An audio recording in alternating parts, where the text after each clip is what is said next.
All right, now, everybody. Quiet, listen to me. We're going to start a show. Now, some of you people have been with me before. You know it's going to be a tough grind, but we're going to have a show.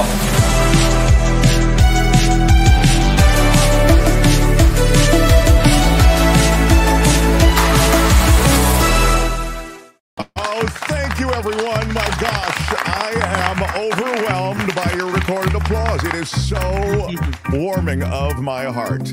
Kim is here. Speaking of warming my Kim, heart. how are you? And Albert as well. Albert, thank you. My comrade for so many years.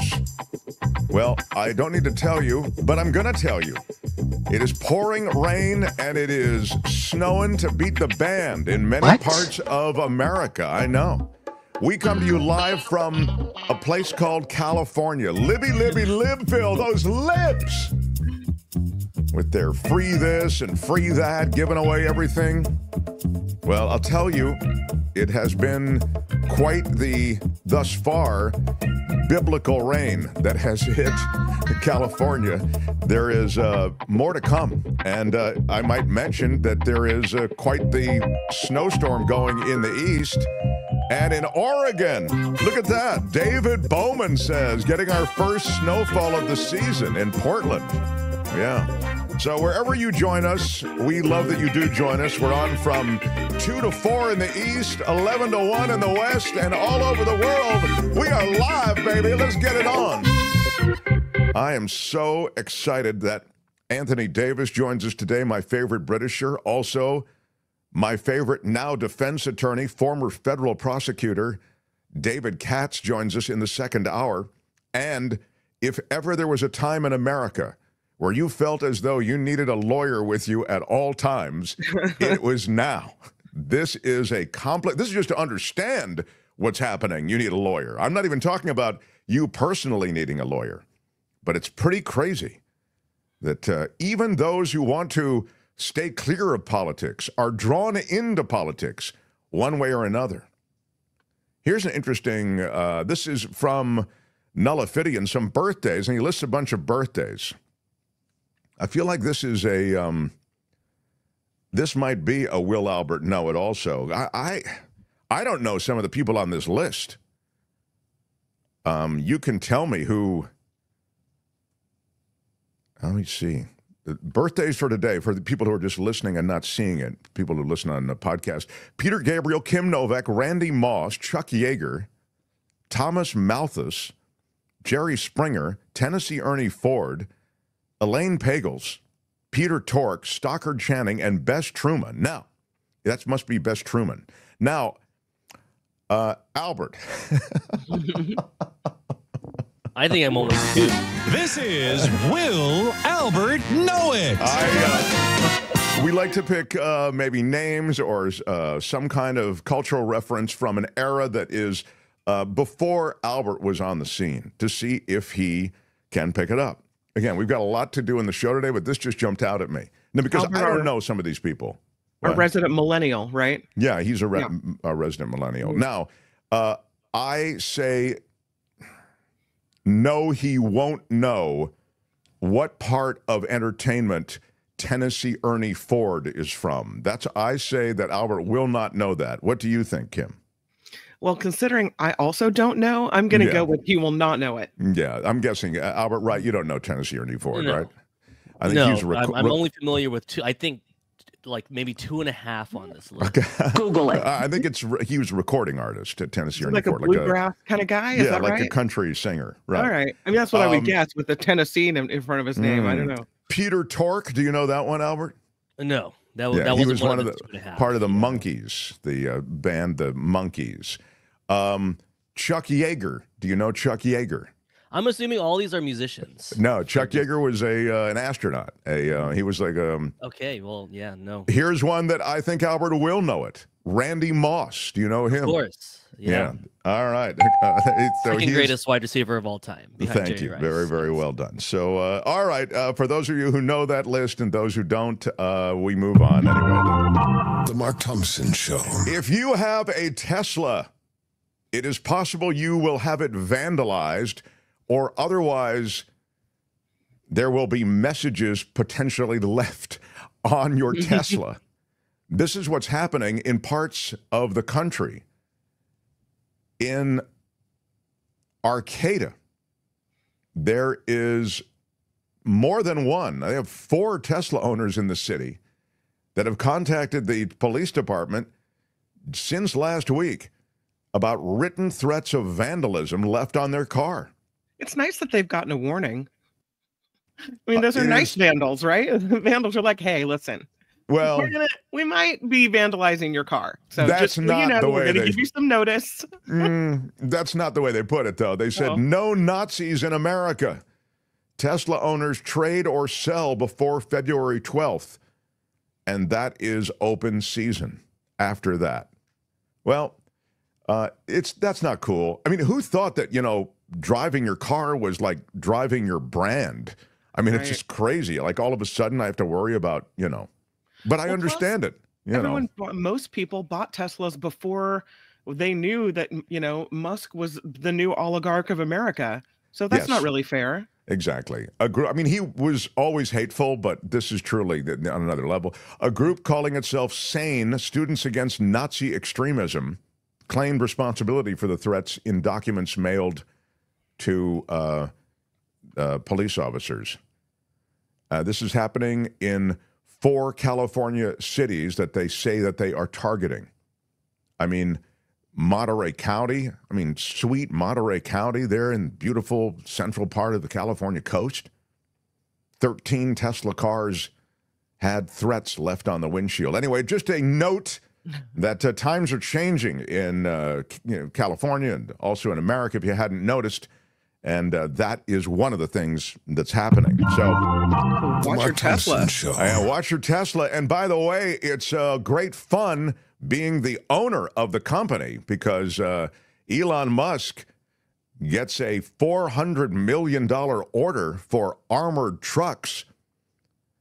And they will be all Teslas. Isn't it great that the U.S. government is so high on Tesla all of a sudden? He is the CEO, Elon Musk, and he's been advising President Donald Trump on how to stay out of his way while he runs the government, Elon Musk does.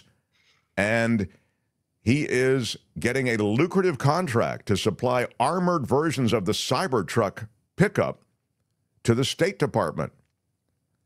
The department's procurement forecast for 2025 that details, purchases they're going to make and that they expect to make. Among them, $400 million for armored Tesla vehicles. Musk has spent more than $250 million, as you know, in this last election to get Donald Trump elected. And then Donald Trump appointed Musk as the leader of the cost-cutting initiative that's been called the Department of Government Efficiency. And he has been efficiencying himself across government with a very sharp knife. He's essentially decapitated government. And who's running Tesla and SpaceX while he's doing all this? I just wonder. Oh, you think that he can't walk and chew gum at the same time? He's running them. I guess so. Oh my God, he's a genius. He's incredible, off-the-scale genius, Kim. Obviously, you don't get it. Got it. And again, it's nice that there's still enough of government left that there's $400 million for the purchase of those Tesla vehicles. They are pretty selective about this anti-corruption that they are dedicated to at Doge. He doesn't like being called out on the lack of transparency. He talks about the fact that there's nothing but transparency. That was a big part of his public remarks that were made from the Oval Office the other day. But the reality is there really isn't any transparency about what programs they're cutting. He sees corruption everywhere, in the Foreign Aid Agency, at the Justice Department, at the, any kind of federal contracting they see as fraudulent. Mm-hmm. And now Trump is a born-again corruption fighter, rooting out waste, fraud, and abuse. That's the big three. And Elon Musk is the guy who is leading that parade and has found, quote, billions and billions of dollars of corrupt spending. But there is no evidence, as I mentioned the other day, specifically, there are no receipts on that. Once in a while, you'll get a story about how somebody's defrauding Social Security long after they're dead, how they find way more fraud than they do actual legitimacy in so many of these government programs. So there has been a number of court orders that have been issued to freeze the freeze, for example, to stand in the way of a lot of the decisions to eliminate staff, for example, to eliminate funding, to essentially decapitate so many of these departments to the point that they just don't exist anymore. And we're going to talk about the backlog of court cases with David Katz in the second hour. But what I want, and I've got Anthony Davis in just a second, but I wanted to show you quickly a Pam Bondi Q&A, and this is, we'll just show, I think, 1Q and 1A, that will give you a sense of where Pam Bondi, who is the new Attorney General, as you're aware, how she sees all of these legal cases that have been spoken of by Musk and others as sort of impediments to what's going on here, and increasingly, as J.D. Vance, who's vice president, has noted, sometimes maybe we're better off just ignoring what the courts say because the courts get it wrong. They are not only getting it wrong, but they don't have authority when it comes to comparing court authority and the authority of the executive. That is essentially their argument. So here's Pam Bondi in the press conference. Just a second off-topic question in this regard. The judiciary today, Elon Musk, who has enormous influence in the Trump administration, posted on X, quote, there needs to be an immediate wave of judicial impeachments, not just one. As the Attorney General of the United States, how do you respond to that? Should the process work out in the courts before we talk about judicial impeachments? I mean, these are just TROs now at this time. Shouldn't these just play out? Yeah, I haven't seen Elon Musk tweet. He is a friend of mine. He is a great man. I think he's very frustrated with what's happening in our federal government. You know, at USAID alone, they're giving out billions of dollars that should not be distributed. We're going to back him up. You know, we work our whole lives in this country and we all pay taxes in this country. And for people to find out that $2 million is going to Guatemala for sex changes is outrageous. And we're going to back up Elon Musk every way we can. That includes lawsuits against these people who are doing that, and we will be successful. Do you have concerns about judicial impeachments? That's not going to happen now. We're going to look at everything. We're going to follow the law right now. We're going to follow the process. These are federal judges with lifetime appointments, but they will be struck down ultimately by the Supreme Court of the United States if the appellate courts don't follow the law as well. Well, we're going to talk to David Katz more about that. So she says she's going to follow the law for now. Right now. By the way, just on that. As if there's a caveat on when you follow the law and when you don't. The $2 million that she talks about that was dedicated by USAID to trans stuff, there is money sent to Guatemala for that. There's not $2 million sent for trans surgery. They do, to be fair, send $350,000 to Guatemala for things involving the trans community, including hormone replacement, this sort of thing, because the trans community in Guatemala is brutally beaten down. I mean, it's a persecution on a level that makes what happens here, and it's no party to be trans in this country either. It makes this look like a tea party. It's really pretty brutal down there. So I think that is part of USAID's outreach again, but it's not $2 million. It's less than $500,000. But again, this is all about. There's nothing like beating up on trans people. They are and you know, I got that interesting email about somebody whose kid plays on a soccer team and is dealing with some of these issues with boys who identify as girls, et cetera. And I'll get into that a little bit next week. But right now I've got a big name online too. So I've got The Mark Thompson Show. This guy is The Mark Thompson Show. Can we have to? All right. Sorry, Anthony. Yeah. My beautiful Christians, I love you, Christians. I'm not Christian. Yeah, I do welcome all you Christians, all of you atheists, Muslims, Jewish people, whatever your jam is, you are welcome here. What I wanted to say was, there is no moment like the moment I spend welcoming my favorite British boyfriend. Please all stand He comes from the mother country to civilize us. Yes. Anthony Davis from the Midas Touch Network, everybody. Yes. Yes. Look at you all bundled up in California.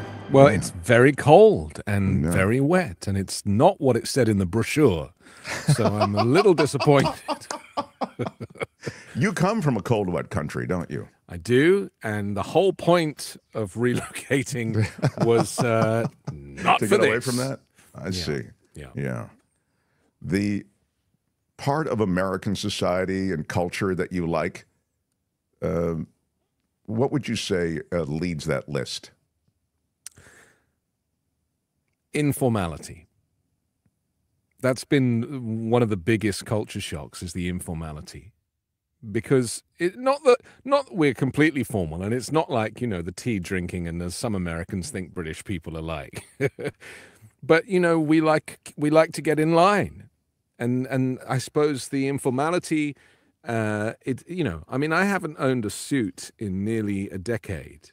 I have to rent one for funerals. It's just different. And I love that.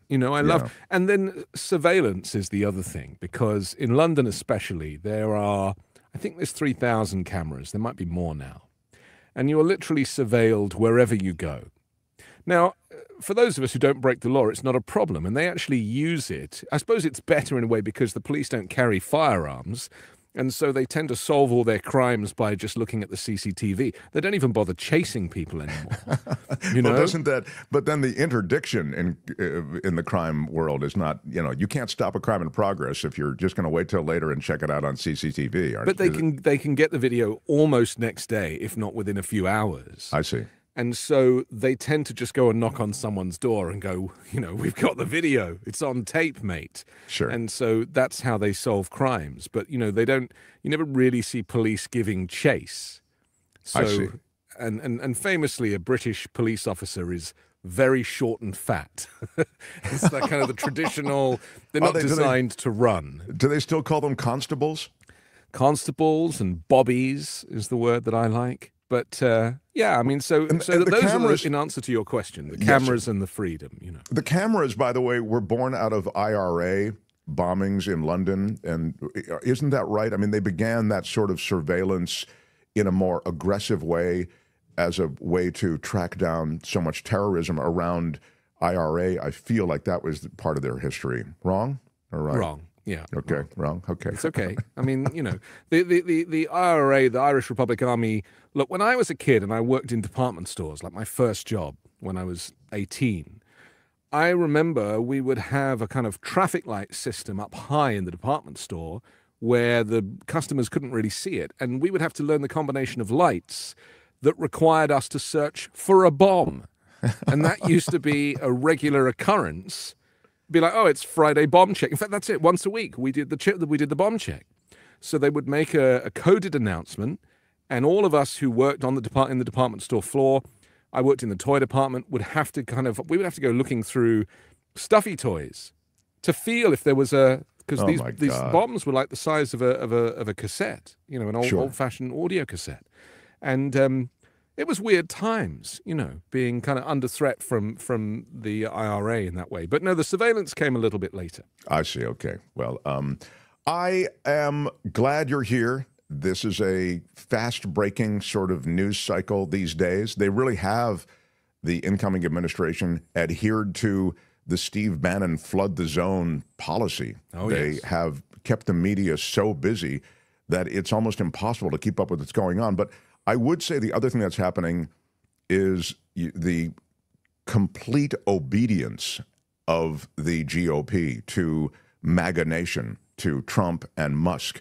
I mean, look at these confirmations. They are utterly without pushback. It's incredible. They just, as we speak, they just confirmed RFK Jr., it looks like, yes? So he will run HHS for America. They'll have tremendous reach into policy when it comes to healthcare, when it comes to labeling, when it comes to essentially the government's disposition to toward what you can put in your body and how we deal with an increasing likelihood of another pandemic as bird flu has begun to really be a contemporary concern. I wish with RFK Jr. that you could take all the good bits and strip out the scary bits, right? Because he's one of the first people that speaks up about the dodgy ingredients that Americans ingest. And obviously the conspiracy is that the pharmaceutical companies are in cahoots with the food companies and they make you ill and then you have to, pay to stay alive. But the reality is that, the ingredients here, I mean, look, milk should not last 3 weeks in the refrigerator, right? Milk should last maybe a week at tops. That's what we were used to in the UK. Bread as well. Bread should last 2 or 3 days. I buy bread here and it lasts for 2 to 3 weeks. I'm like, how is this even possible? And yet when I walk through the grocery store aisle, there's these disclaimers below the bread that says that this contains carcinogens and that you are buying this bread at your own risk. I mean, the ingredients for bread are water and flour.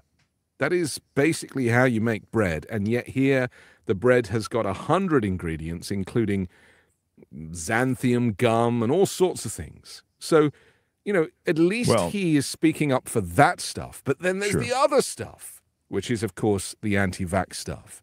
So it's hard, isn't it, to know how to best use RFK Jr. to our advantage.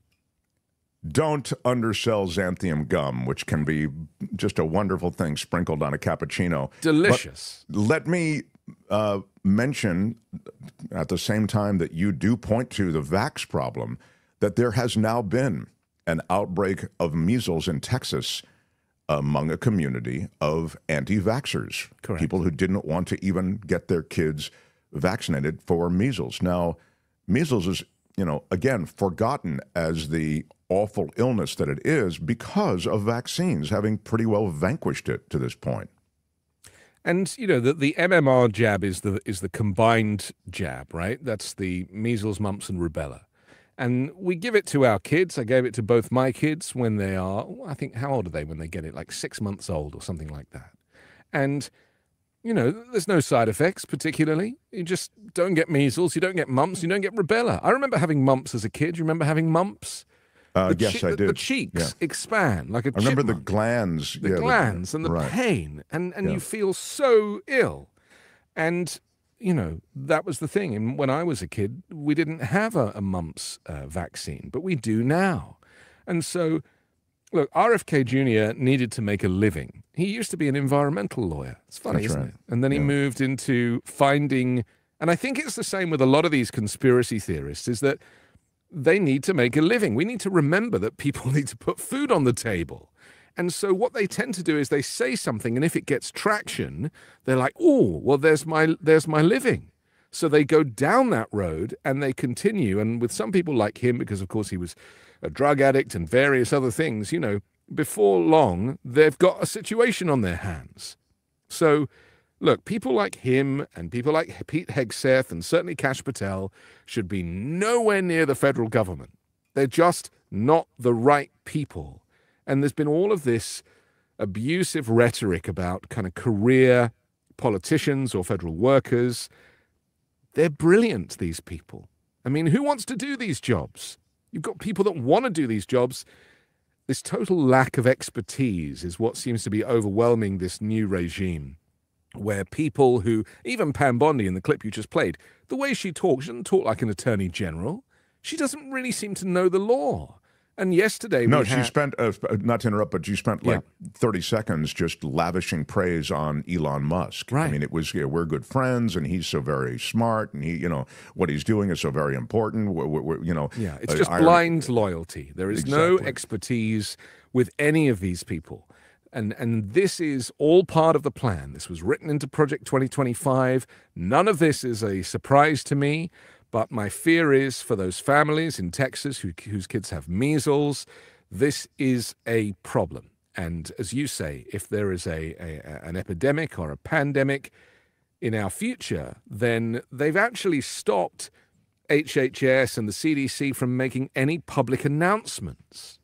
This is so dangerous, this control of information. And again, it's all within the pages of Project 2025. It's all part of the master plan.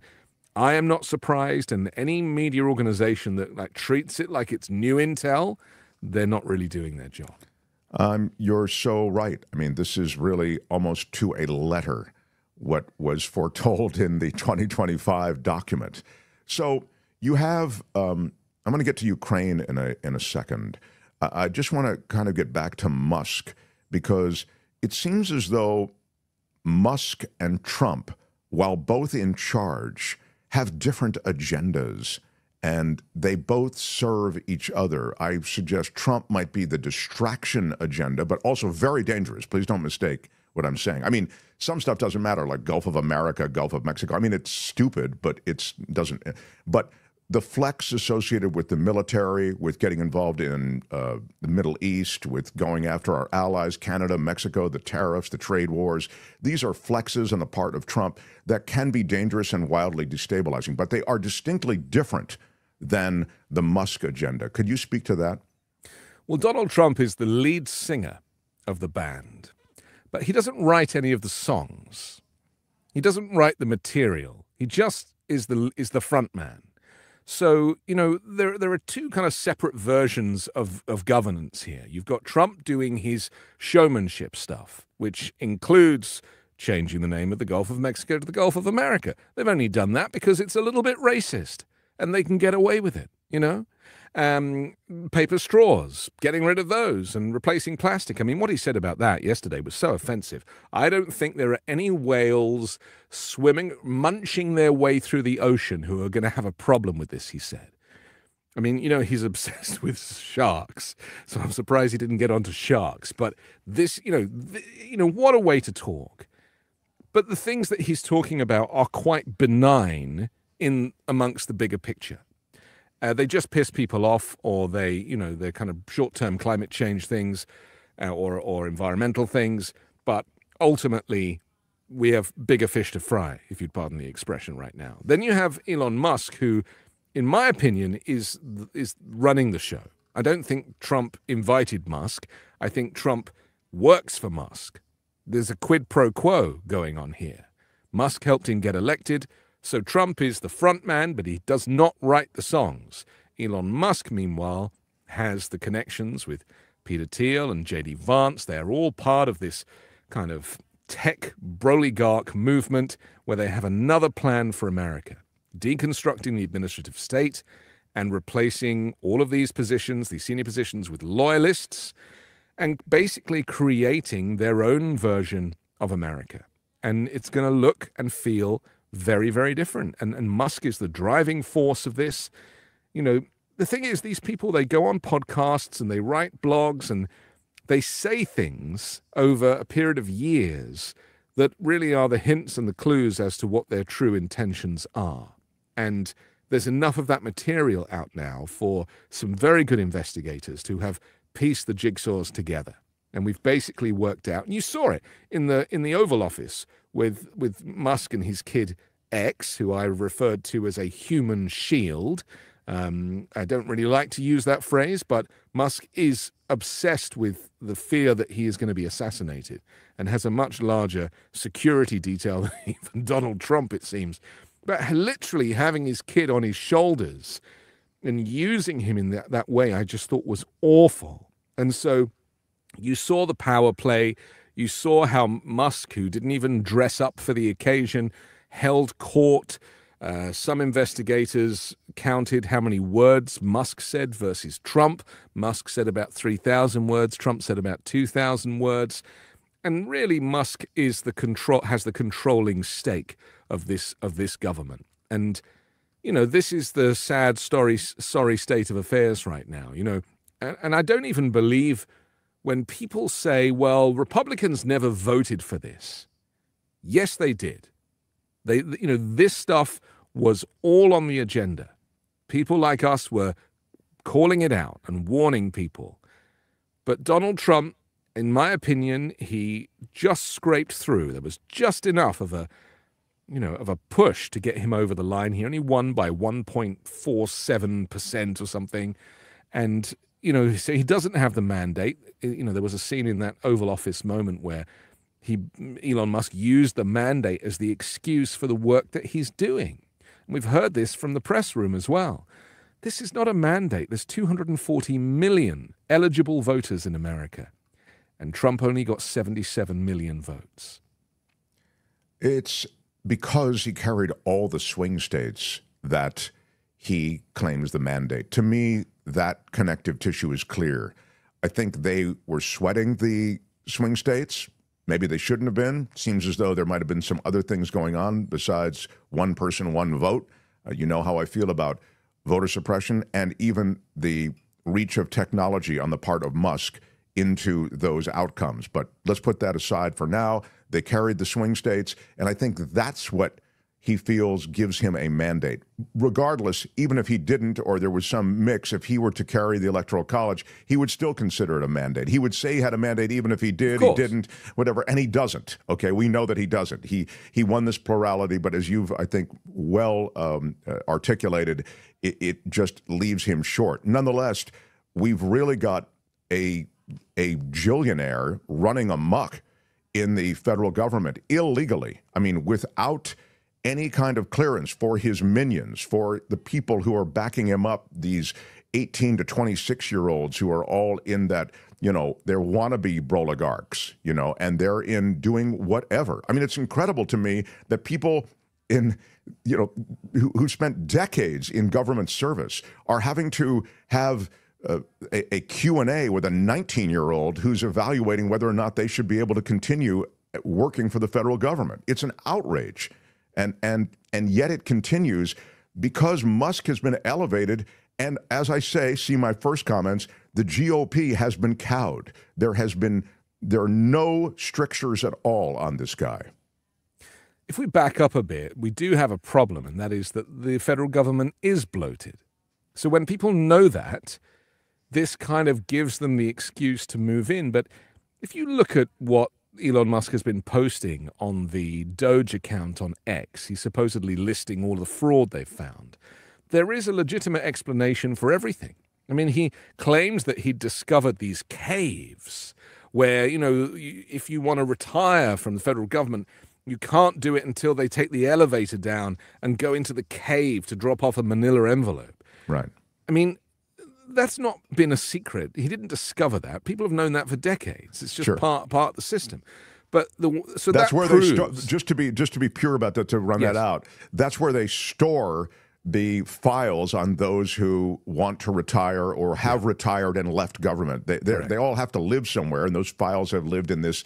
Yeah, you can call it a cave. It's a limestone mountainside that's been dug into with a kind of with a deep storage facility, and there's plenty of these things around. I mean, it's not kind of, you know, it's nothing out of a Marvel movie or anything. This is just how it works. It's just storage, right? So, you know, I mean, they also bury nuclear waste. I mean, that's no big secret either. So, but the point is that, you know, by the very nature of him using an example like that to claim that this is what we've discovered, to me makes the entire practice of Doge illegitimate, if it wasn't illegitimate already. So, you know, you've got that. And let's be clear, Donald Trump, I think midway through this year, the corporation tax limit expires. This is when he dropped corporation tax from 23% down to 15% when he was in last time. He wants to drop it further to 12 or 10 or 8%. I'm not sure of the number. So this is all leading up to that, because there will not be enough tax revenues to cover the cost of the federal government. So they're looking to take money away from things that don't need to be taken away. I mean, USAID, are you kidding me? Take food from the most starving people on the planet. USAID is only 0.63% of the federal budget, and they're talking about it like it's massive. So it's all a diversion, because ultimately these tax cuts are coming for the very wealthiest and the richest, and that is all part of Project 2025. They want ultimately to have a zero tax society for corporations. And they use the argument of trickle-down economics, which, of course, has been debunked multiple times. And so this is really what it is. It's a diversion and a cover to blame innocent federal workers and contractors for waste, when it will pale into insignificance compared to the loss of the tax revenues that we should be getting from billionaires, which was Kamala Harris's main policy. When she was asked, how are you going to pay for all this stuff? She said, we're just going to tax the billionaires a little bit more. Yeah, you would have thought that that would be so politically popular that you couldn't stop that train. But, Yeah. you know, again, he, through charisma, through communication, through his unapologetic style, whatever it may be, he was able to capture the nation sufficiently. The other thing I would just say is that in addition to and I think you're so right to point to the fact that we all know there's fraud and abuse in the federal government. We all know that there is fraud and abuse in the state government. I mean, in any big organization and administration, there are going to be areas of fraud and abuse. But it's not criminal, and it's not so much so that it is costing the U.S. taxpayers as much as Donald Trump is trying to save through, or is going to save, in terms of tax receipts. Well, A, it may not be fraud and abuse legitimately. They haven't shown us the evidence. They just claim fraud and abuse. And That's B, it doesn't mean that there isn't the lion's share of the work being done there and money spent is actually doing good things. Look at the EPA, look at the FAA, look at the CDC. And these are all areas in which there have been total decapitations. I mean, and the other thing I do want to mention, because it's not just about money, it's about Musk, who has personal grievances with USAID, looking into the shutting off of Starlink during the Ukraine-Russia war, with the FAA that was fining Musk because he blows up these rockets when they go up off course, and to avoid these pieces of rocket that are flying all over the place unexpectedly, FAA had to make all of these adjustments to flight paths. And so Musk was penalized for that. And he went right after the FAA, the guy who was in charge of it, and he browbeated him and threatened him and got rid of him. The EPA, same deal. When the Musk rockets blow up, all of that stuff comes down on very pristine, sensitive, endangered species land. So these are habitats that are so fragile that they've been destroyed by by Musk rockets as they either lift off or are blown apart. So all these things, that's just a handful of the things he's gone after. Every one of these agencies he's gone after, because Anthony's so right. Why USAID? It's such a fractional part of the overall budget. Why? I mean, you're not going to save much money. You're here to save. You go after that because it's a personal grievance. And racism is a part of it as well. And a lot of this stuff goes back to racism and goes back to Elon Musk as a, white supremacist, Trump as a white supremacist, And, it's African nations that are really struggling. I mean, what about that story about the $50 million worth of condoms going to Gaza? It turned out it was Gaza in Africa. And again, something that, most people might not have noticed. I'm sure Elon Musk knew exactly what he was doing. I wanted to point to, Luis says, for $4.99, thank you for the super chat. The combined credibility derived from Mark and Anthony's credibility glasses is astronomical. Thank you, gentlemen. It is true. I'm glad somebody noticed. Yeah, it's a Clark Kent thing. I mean, without them, we just... Yeah, the credibility drains out of us. Yeah. Before I get to the Ukraine situation, which I want to quickly visit with you, I want to mention that there was an attack in Munich, apparently just this morning, and it left 28 people injured. A car rammed into a crowd of people, and two of the victims were in pretty bad shape. It was a Mini Cooper that drove into a group of trade union strikers, and a 24-year-old Afghan asylum seeker is named in all of this as the prime suspect after the attack. This is, again, does this fit into some sort of global terrorist tapestry that is now going to be woven into American foreign policy? I don't know. But American foreign policy is going to change, isn't it, Anthony? The world is increasingly unsafe since Donald Trump showed up. The price of eggs has also tripled, so, you can choose which one annoys you more. But yes, the whole point of these agencies that we have, the CIA and the FBI, is that there are professionals that have prevented there from being any kind of mainland terrorism attack on this soil since September the 11th, 2001. And to just kind of ignore that and be like, oh, we don't need these guys, we're fine. It is the kind of egomania that goes with that, it's so frustrating. But also, every time Donald Trump does one of his stunts, Greenland, Panama, Gaza especially, talking about building houses and ethnically cleansing the region of Palestinians, he is making Arabs furious. You know, the Arab world will not stand for that. And there had been something of a rapprochement in the Arab world between the West, even Israel, and many of these states that had been, you know, in pitched conflict with them. Well, look, you may remember, I think it was on the 8th of February, he did an executive order designating the International Criminal Court as not being recognized by the United States. And this is after the ICC basically, you know, tried to subpoena Benjamin Netanyahu for genocide, effectively, in the Gaza Strip. And Trump, of course, best friends with Bibi, says, I've got an idea. I'll do an executive order saying we don't recognize it because, you know, we're not part of it and it's not a thing. Well, what he's described is illegal, but it's also pissed off a lot of people because accountability really is the way that you maintain diplomacy. And any of these characters in history, I guess Pinochet is a perfect example of somebody who was like, okay, I'm going to actually come and be questioned and face the accountability. But Trump and Netanyahu have ruled themselves out of that, despite the fact that they break international law at every opportunity. I mean, the first chance to duck out of that was with George Bush, as you know, with the Iraqi war, because he knew that, you know, these war crimes, we'd be in there continuously for everything from the dark torture sites to what was going on in Iraq. Now Ukraine, quickly, while I still have you. Trump thinks an investment relationship with Ukraine is more tangible than shared values, according to Pete Hegseth. U.S. Defense Secretary Pete Hegseth said President Donald Trump believes that an investment relationship with Ukraine is what we're going for. Quote, President Trump, as a deal maker and a businessman, recognizes that an investment relationship with Ukraine ultimately in the long term for the United States is a lot more tangible than any of the promises or shared values we might have, even though we do have them, Hegseth said.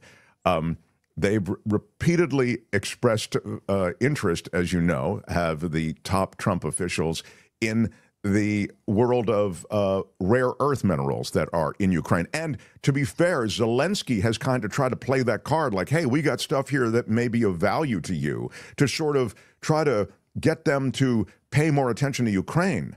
But sadly, I think Zelensky's been cut out of this deal. Essentially, it's going to be Putin and Trump meeting to carve up Ukraine. And Zelensky's saying, hey, I should be part of this. It's my country you're dealing with. But I believe Zelensky will be offed. He will be, I mean, exiled. They'll take care of him in some way, probably. And Putin and Trump will do just what they're articulating now. They'll meet and they'll carve up Ukraine.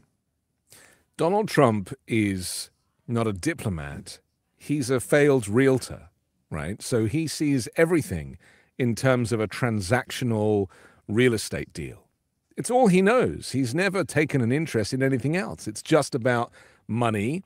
How cheaply can you build it? How much can you sell it for? And can you flip it? That's the only thing he really knows.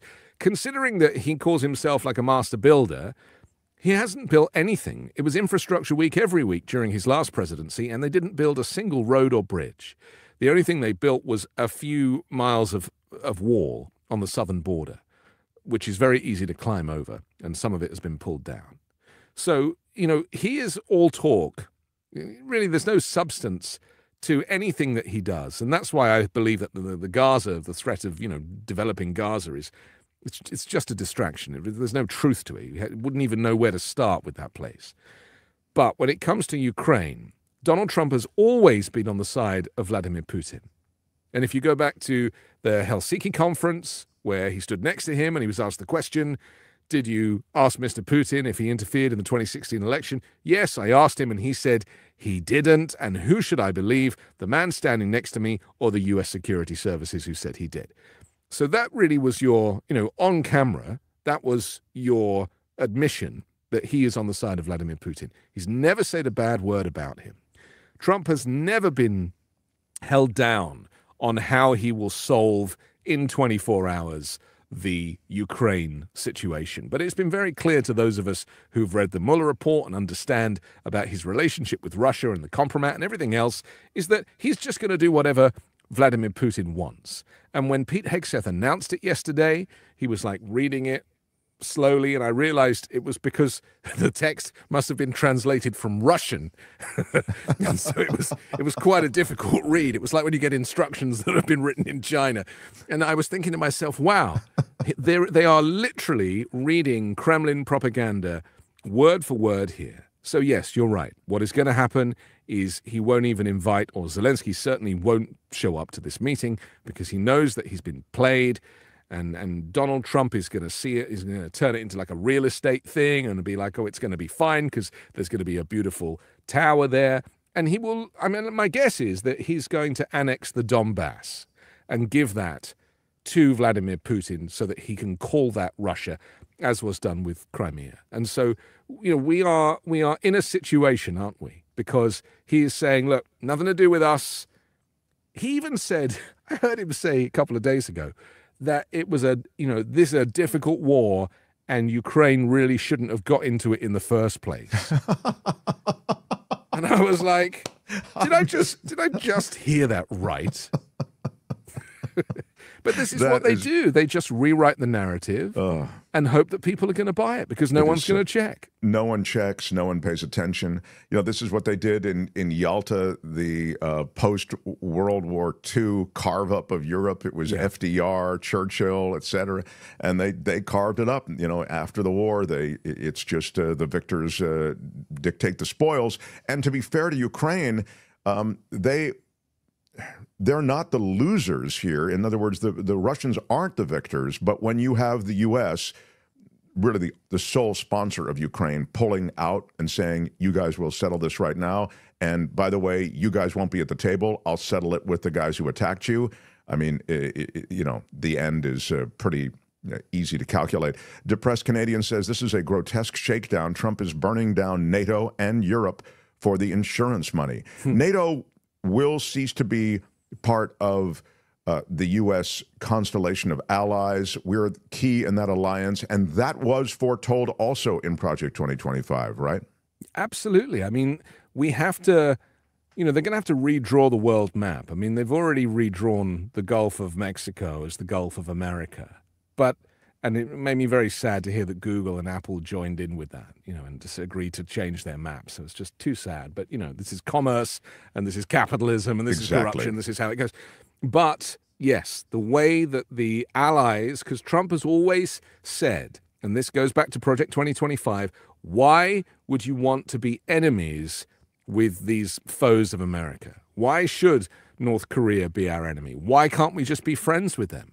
Oh, well, just ignore their human rights atrocities. Let's just be friends with China and ignore their human rights atrocities. Let's be friends with the Kremlin and do exactly the same, where they just shoot and kill the opposition because they don't want any opposition. So, you know, it is a sad day for America. Trump isn't smart enough to understand the bigger picture.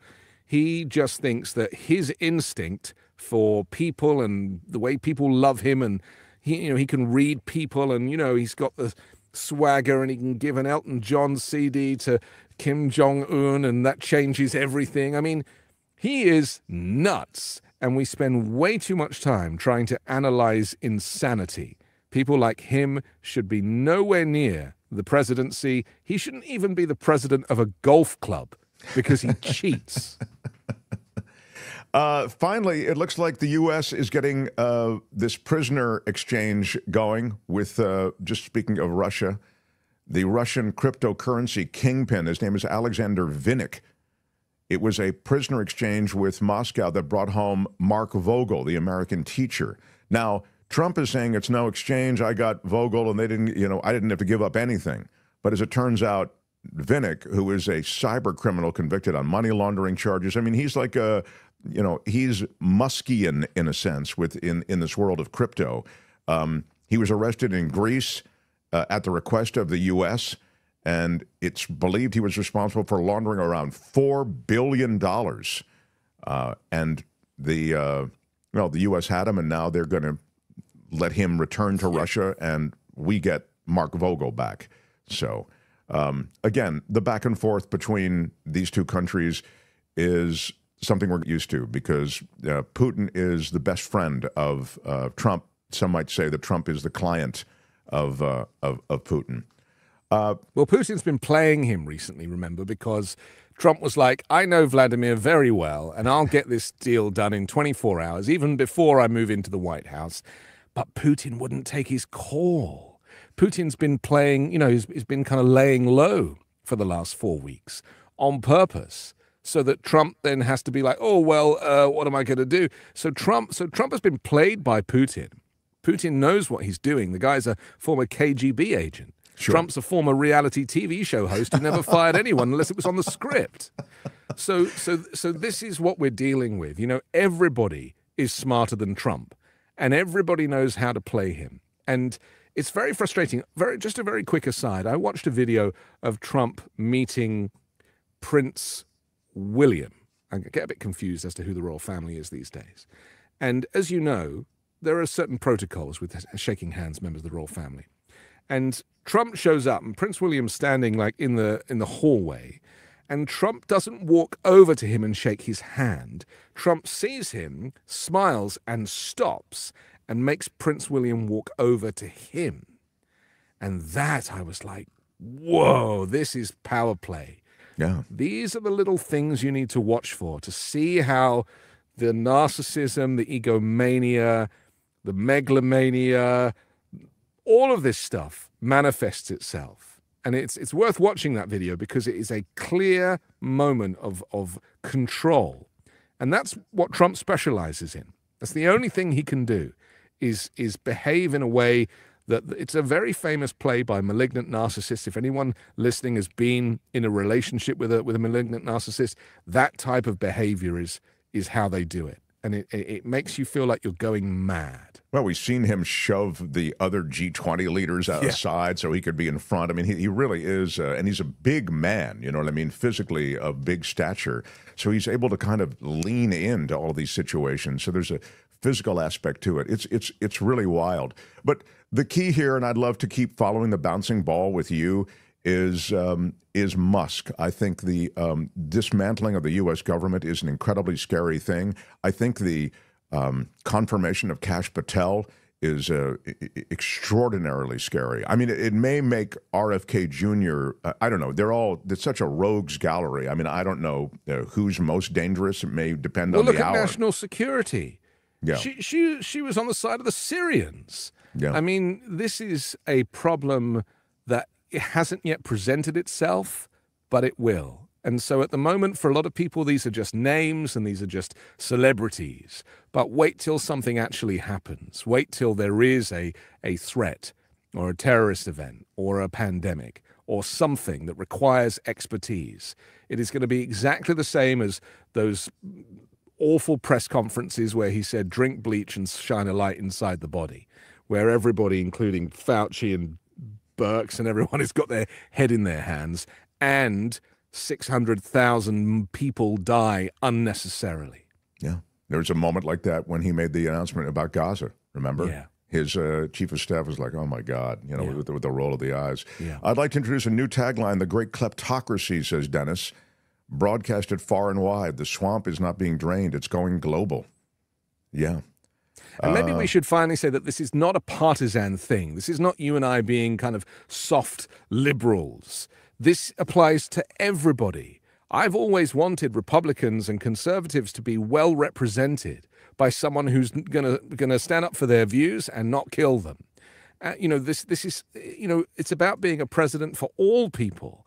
And there's a reason that he said, I'll give California aid for the fires if they do voter ID.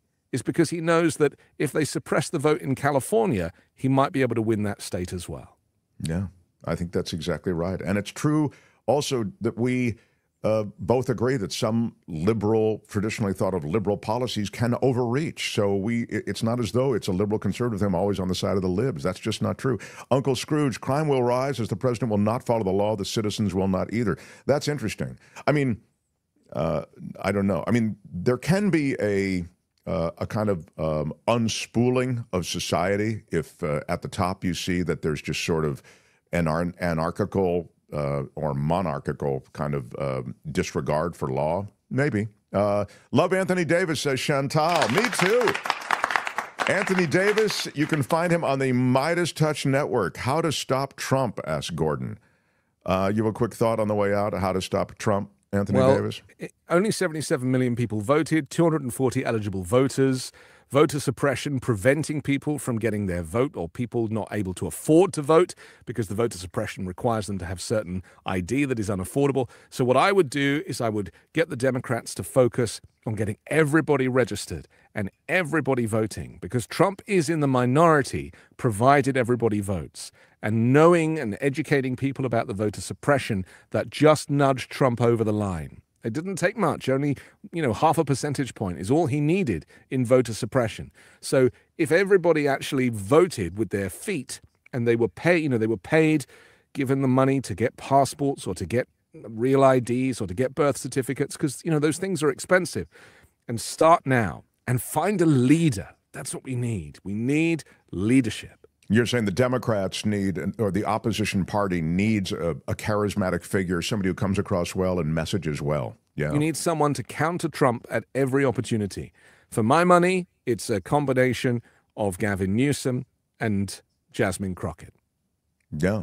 I mean, there is a lot there. And I just see the way that Gavin Newsom effectively dismantled Sean Hannity on his show. I mean, Newsom is very good. He is a problematic figure. Some of his problems, actually, when you think about it, might work toward the centrists, because he is in the grasp of, PG&E and some, a big medical. So was Biden. I mean, that's why Biden did so well in 2020, because he looked like a conservative, He was an old white guy. So I think that's why I'm saying the combination of Newsom satisfying that crowd, and then Jasmine Crockett or AOC or somebody, a female, ideally a person of color, right, so that you get that intellect, because the black women are so smart, and Jasmine Crockett has proven that time and time again. She's much smarter than Gavin Newsom, but I just fear that the prejudice in this country would prevent her from being the leading candidate. It's so true. Yeah. Find him on the Midas Touch Network, and you can find the 5-Minute News there. It's just one of the many shows he does. He's a busy guy. He's come here to civilize us from across the ocean, and I love every minute of it. Anthony Davis, thank you, sir. I look forward to next time. All right. Thank you, Anthony Davis, everybody. Oh, my gosh, I love it. Oh, the very best. Yeah. Right on. The Mark Thompson Show. There was a quake while we were talking in Northern California. Small you guys quake. Had such a big conversation. It moved the earth. Yeah. How big was it? It was 3 and change, right? It was back to back. It started with a 2.7 and then followed by a 3.4, and it was centered near Hayward just a few minutes ago. As a matter of fact, Albert felt it. Yeah, that's like 2 miles away from me. It's very, wow. I've definitely felt it. Back-to-back quakes, very special. This is Casey Kasem in Hollywood. And seldom do we get back-to-back quakes, but today on our survey, a 2.7 followed by a 3.4. And a 3.2 aftershock. And a 3. This is Casey Kasem in Hollywood. This is Casey again to tell you that it was followed by another one, 3.2. Yeah. I mean, if anything were to ever happen to our Albert, my darling Albert, I don't know what I would do. I'd keep recording. It'd be great content. I'd let you milk that one. Yeah. You are you're dedicated. Yeah, you're a professional. I love that. But that is that's big news if they keep coming and they keep growing.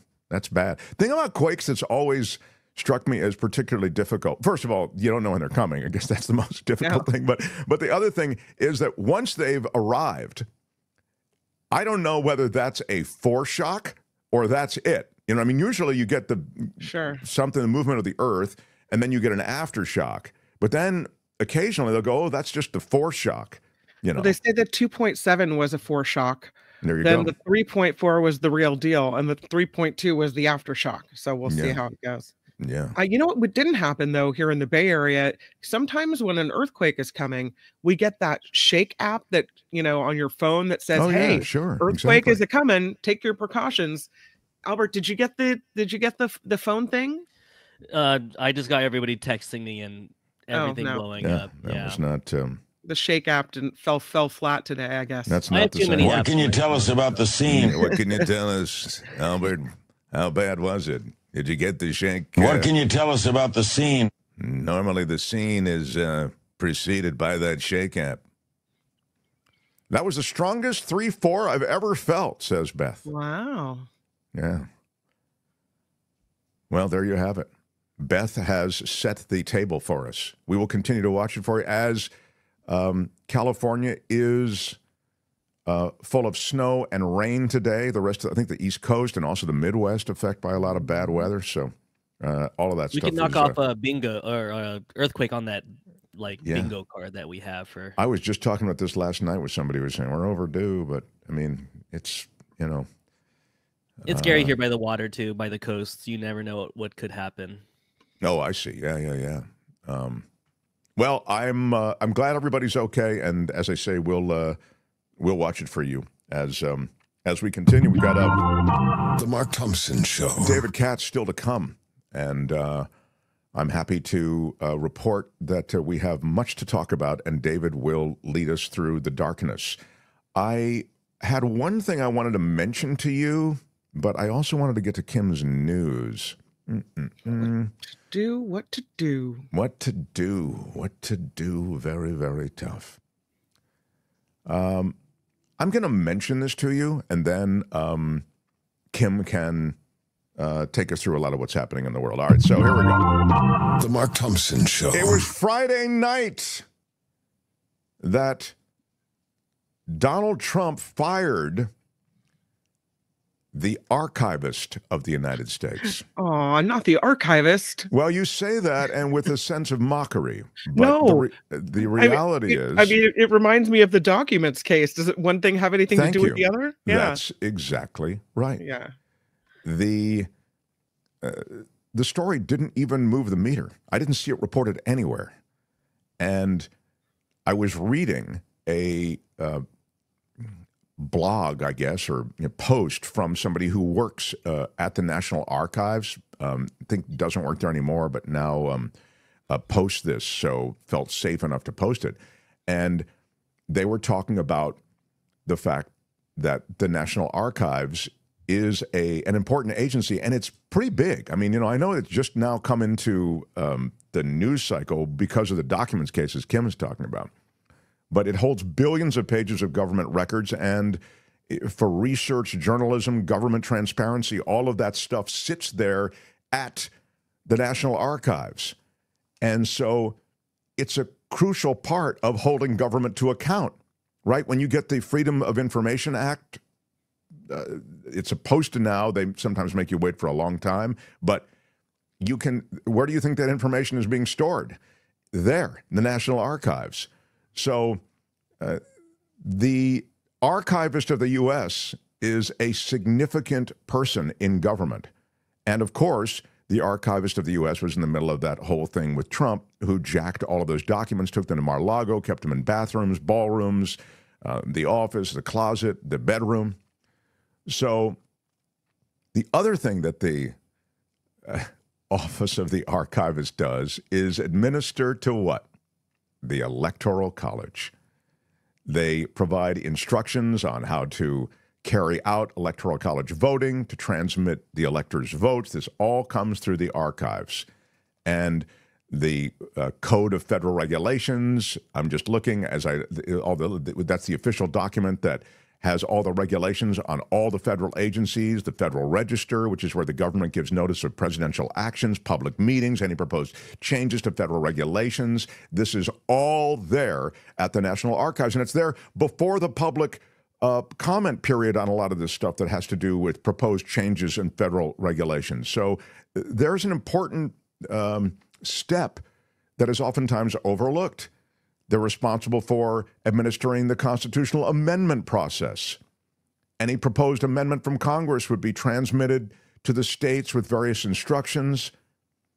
all of these rule-making posts, you know, the destruction of federal records is a crime. And that's a crime stated by the National Archivist and the National Archives. They house the personnel records for the federal government. This is where all the personnel files of all federal employees are transferred after they separate from the government. Agencies have been told to make lists of employees engaged in certain jobs for the White House. So any federal worker who's ever left the government before today has to file with the National Archives. So this is an important place and part of very important processes. So when you talk about interfering with the Electoral College vote, wiping out government regulations, changing the Constitution, destroying or illegally retaining government records, all of those things are involved with the National Archives. So no archivist in the history of this country has ever been fired by a president. In almost 100 years since they created this position, the National Archivist has never been fired by a president until... Because it's not a political position. Thank you. It's an apolitical position. Yeah. Even when the office holder was appointed by the previous president, the office holder stays on. So defending the National Archives and the staff of the National Archives should be a priority. But I feel it has slipped away as a priority, primarily because, as I say, it didn't make the news cycle. But that is something I wanted to mention to you because, to me, it is part of the 5-alarm fire that is government right now. Mark Thompson Show. The Mark Thompson Show. It was great. I loved it. How would you handle this? We could try ignoring it, sir. Morning. You cannot say you love your country. Where are my weed smokers at? Stay at home and get baked. Once in a while, that stuff punches through. Stay at home and get baked. Just got me. I don't know.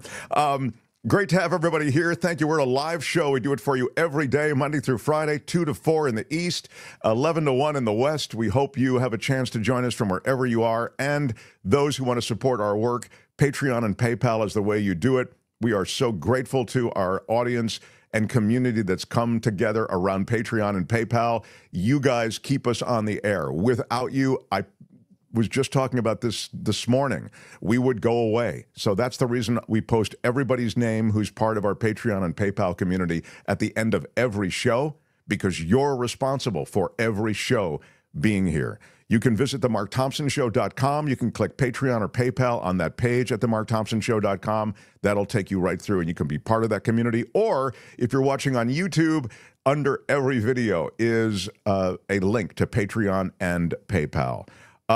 This quickly from Depressed Canadian, who says, with a $10 super chat, and thank you for all the super chats and super stickers, firing the archivist also shows that Trump, quote, declassifying the JFK, RFK, and MLK records was done in total bad faith, as the archivist is the integral in coordinating the files in the National Archives. That's interesting, and I'll tell you honestly, that hadn't occurred to me. I hadn't thought of that, that there might actually be some crossover there between JFK, RFK, and MLK records. But everything else I was talking about, just the basic functioning of government, makes the National Archivist so very critical. And Trump fired the National Archivist, I think, after a personal grievance and, related to that entire situation with him jacking those documents.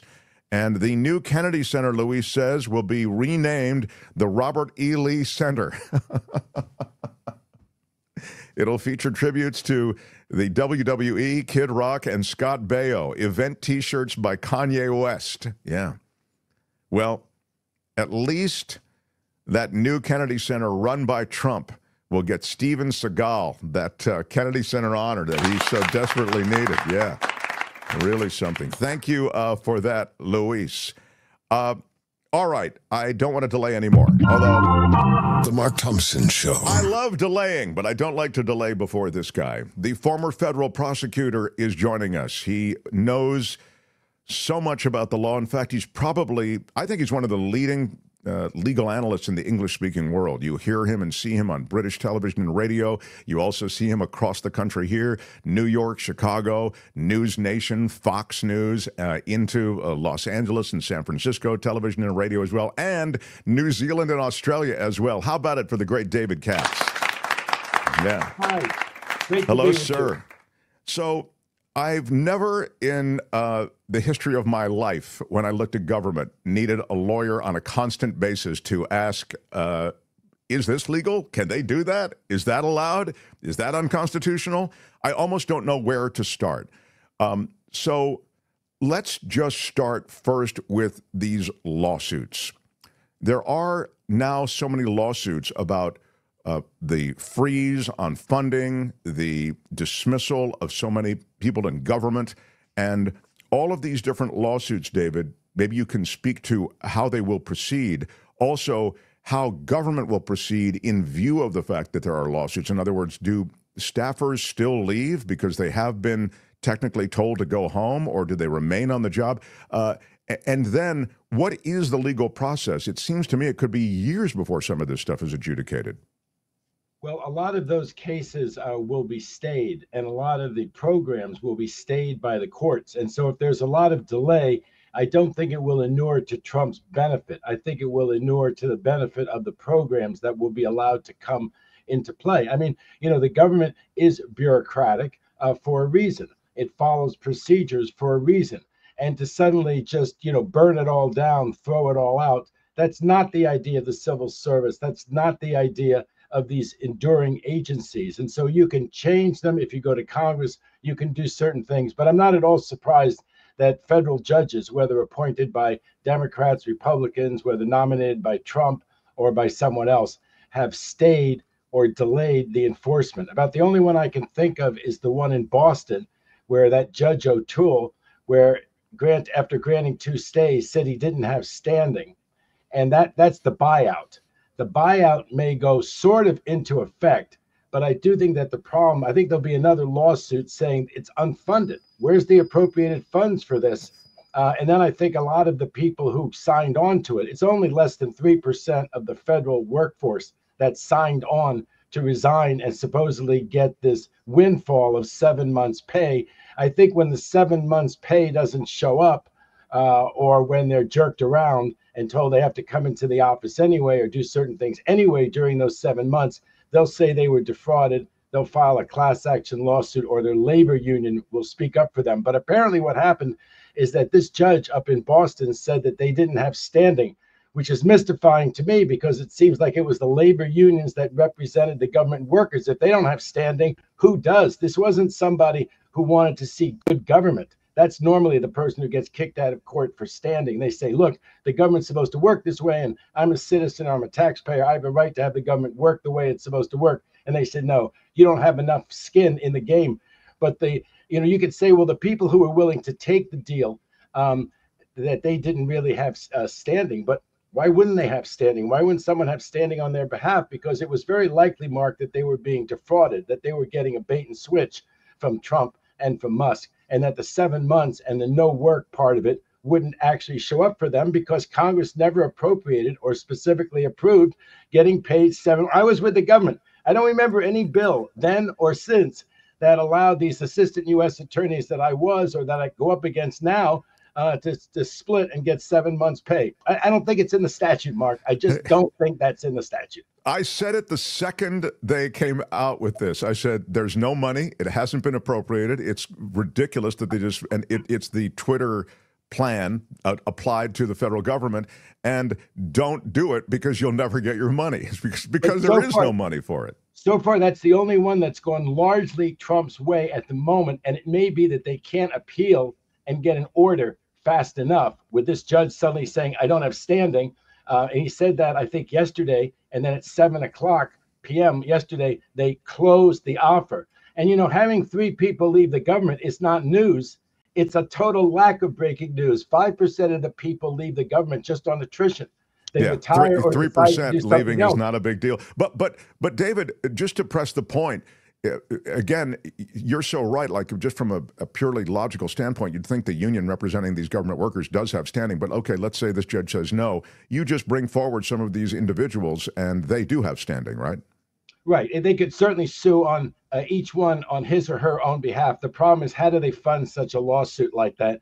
And you know, when you go up against the federal government, you know, it's daunting. I mean, you know, they put their resources into it. One of the stories that's breaking right now is all of these huge law firms in America, excuse me, are doing work pro bono for plaintiffs against these, you know, hastily drawn up, you know, shock and awe actions of Trump.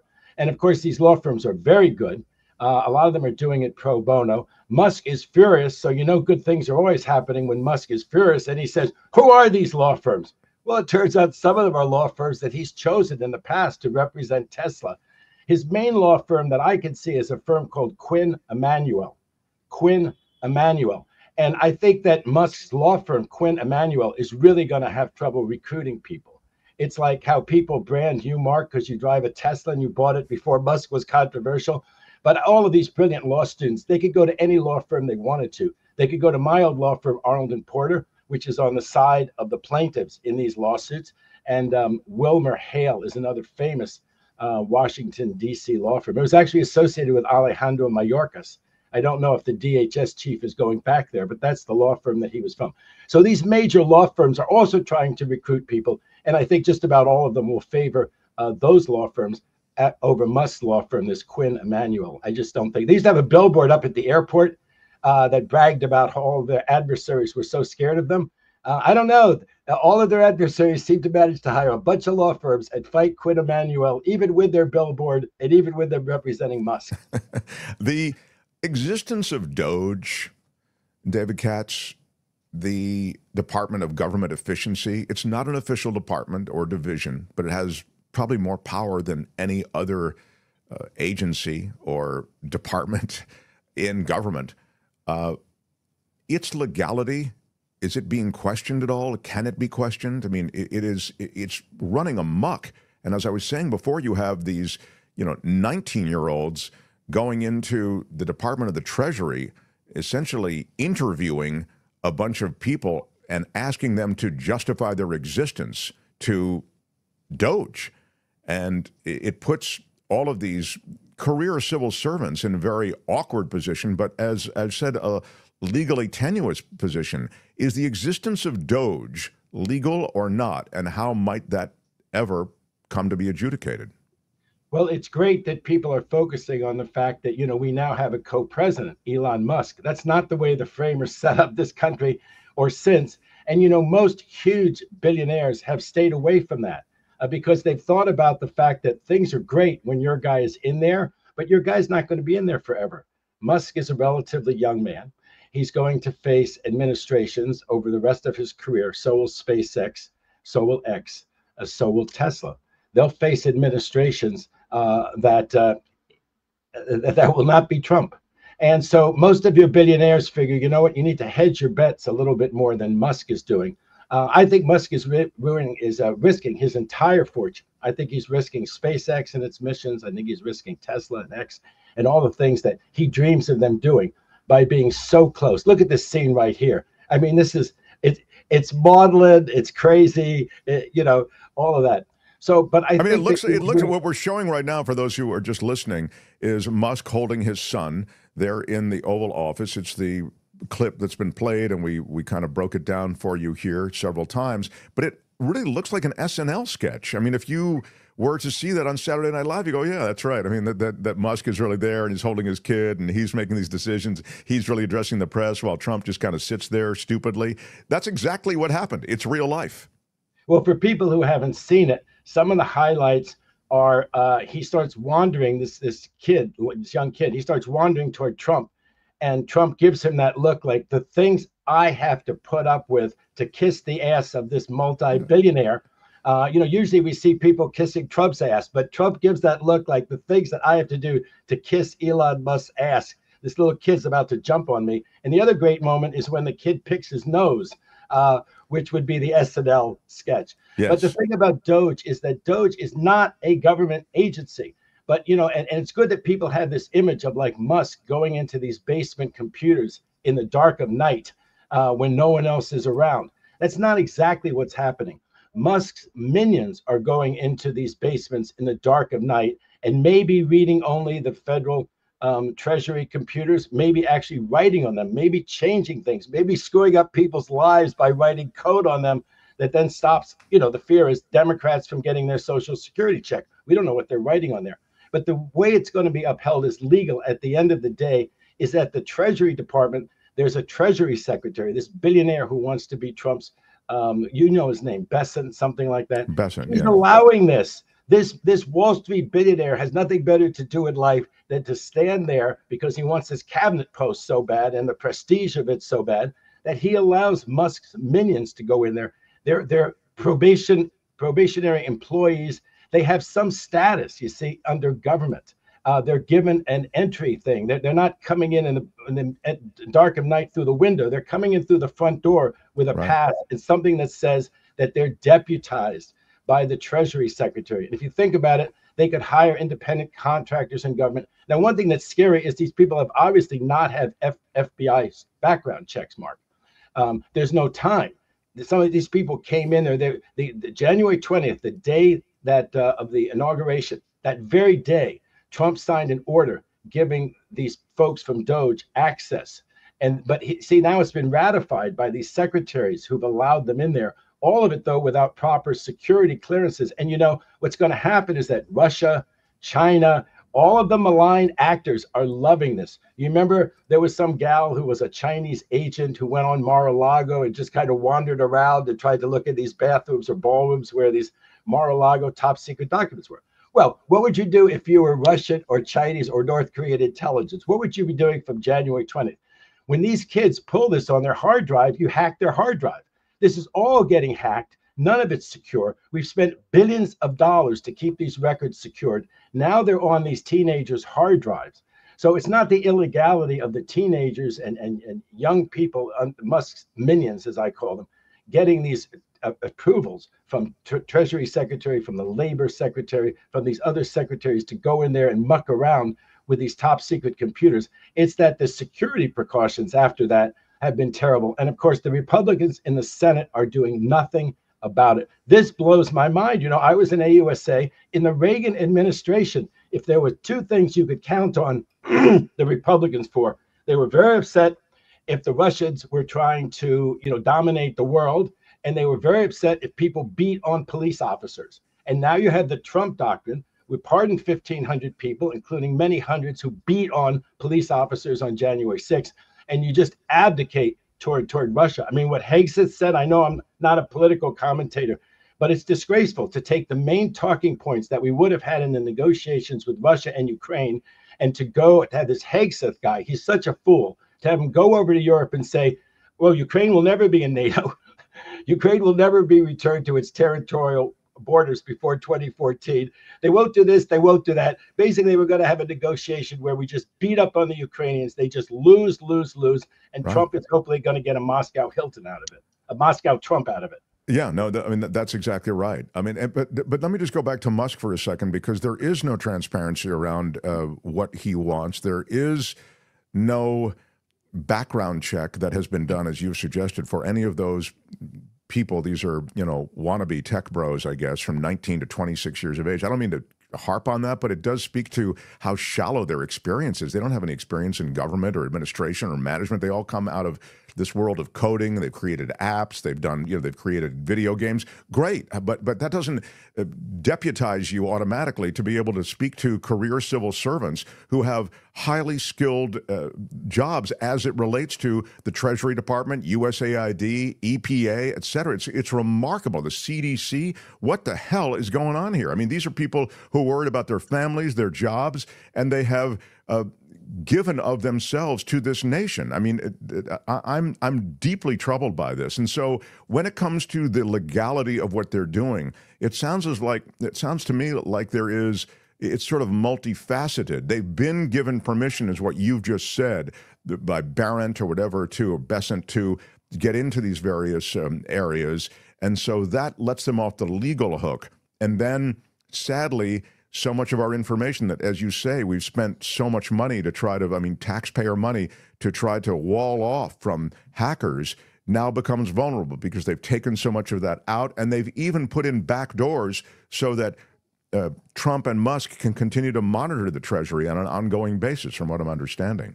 Well, one of the orders, Mark, was that they have to destroy anything that they've taken up to this moment. So there is a judge who's on this, who's issuing orders. I mean, the big picture is that, except for this ruling in Boston, which is not the major ruling in all of this, the administration has lost over and over again. As we like to say about Trump, you'll get so tired of losing. Oh, wait, he said winning. You'll get so tired of losing. I mean, at some point, his voters, his base is going to catch up with this, because it's going to have an impact on them. You know, eggs, milk, everything is up. The tariffs are going to raise prices through the roof. People are going to go to the grocery store and they're going to realize, oh my God, like I said last week, I thought prices were going down. All that went down were planes, because he also cut back on the FAA. I mean, Mark, the lawsuits are going very well, like the USAID one. Now, of course, there's billions, Mark, of goods that are rotting and that are getting misdirected and are getting stolen because they stopped U.S. aid in its tracks. American goods, by the way. That's American goods, right. Bought in America for the most part. You know, some are bought locally. But the U.S. aid workers are all back working again. When Trump tried to fire them, the judge stopped that. When he tried to suspend them, he stopped that. When he ordered them all to come back to America because they didn't have jobs abroad anymore, the judge stopped that. So we could go over lawsuit after lawsuit. You know, he's the 14th Amendment one, the crazy one where it says if you're born in America, you're a citizen. But he says he's not going to register newborns as citizens if their parents were not citizens themselves, other conditions like that, which are not in the Constitution. 3 different judges have shot that down, including one conservative judge who said it wasn't just unconstitutional, but it was like wildly or something like that unconstitutional. It was profoundly, noticeably, unmistakably unconstitutional, some words like that. So after lawsuit, the shock and awe has been pretty much in Trump's face. But yes, it's very stressful. Can you imagine being a federal government worker right now, how stressful it is? But generally speaking, their jobs are still there, their paychecks are still there, and their agencies are still there. This Consumer Protection Agency, this is another one that we should talk about. The Republicans have been after this ever since Senator Elizabeth Warren, I don't think she was a senator then, described how important this was. And what they do, Mark, it's so blatantly proper. It's so obviously in the public interest. These are like the payday loan guys. Sure. Who take 80% of some poor working guy's paycheck. This guy probably went and voted for Trump. But this poor guy whose paycheck is taken 70 or 80% by some dishonest payday loan scoundrel, some loan shark, they go after these loan sharks. Why Musk and these other people identify with them? Are they really on that ethical level? I don't think SpaceX, Tesla, and X are like a loan shark guy. But why do they identify so much with the absolutely bottom feeders of business? They aren't the bottom feeders of business. Why is the Treasury Secretary and Musk identify with and want to kill the Consumer Protection Agency when it is about getting bottom feeders? Right. Although I would say that's a great question, why they identify with these bottom feeders like the payday lenders. A very, very good question. I don't really even have a theory as to why.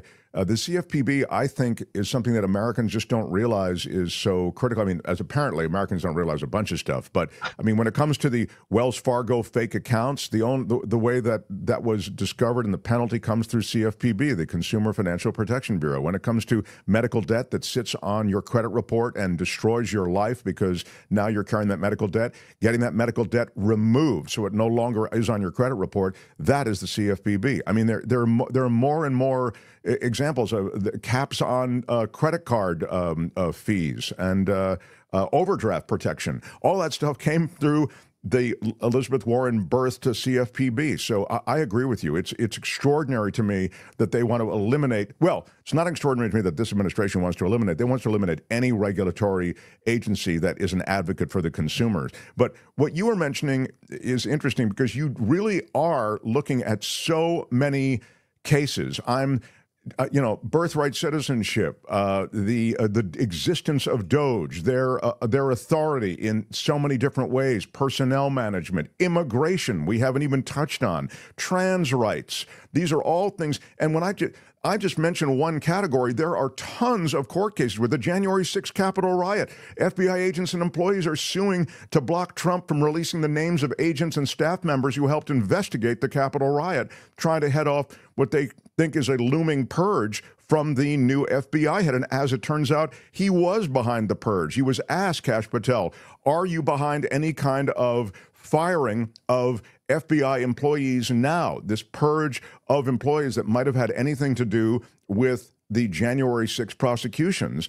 And he said, no, I had nothing to do with that. As it turns out, in a whistleblower report, he had everything to do with it. He was the guy who was initiating that purge at the FBI. And still, it looks like Kash Patel will be confirmed.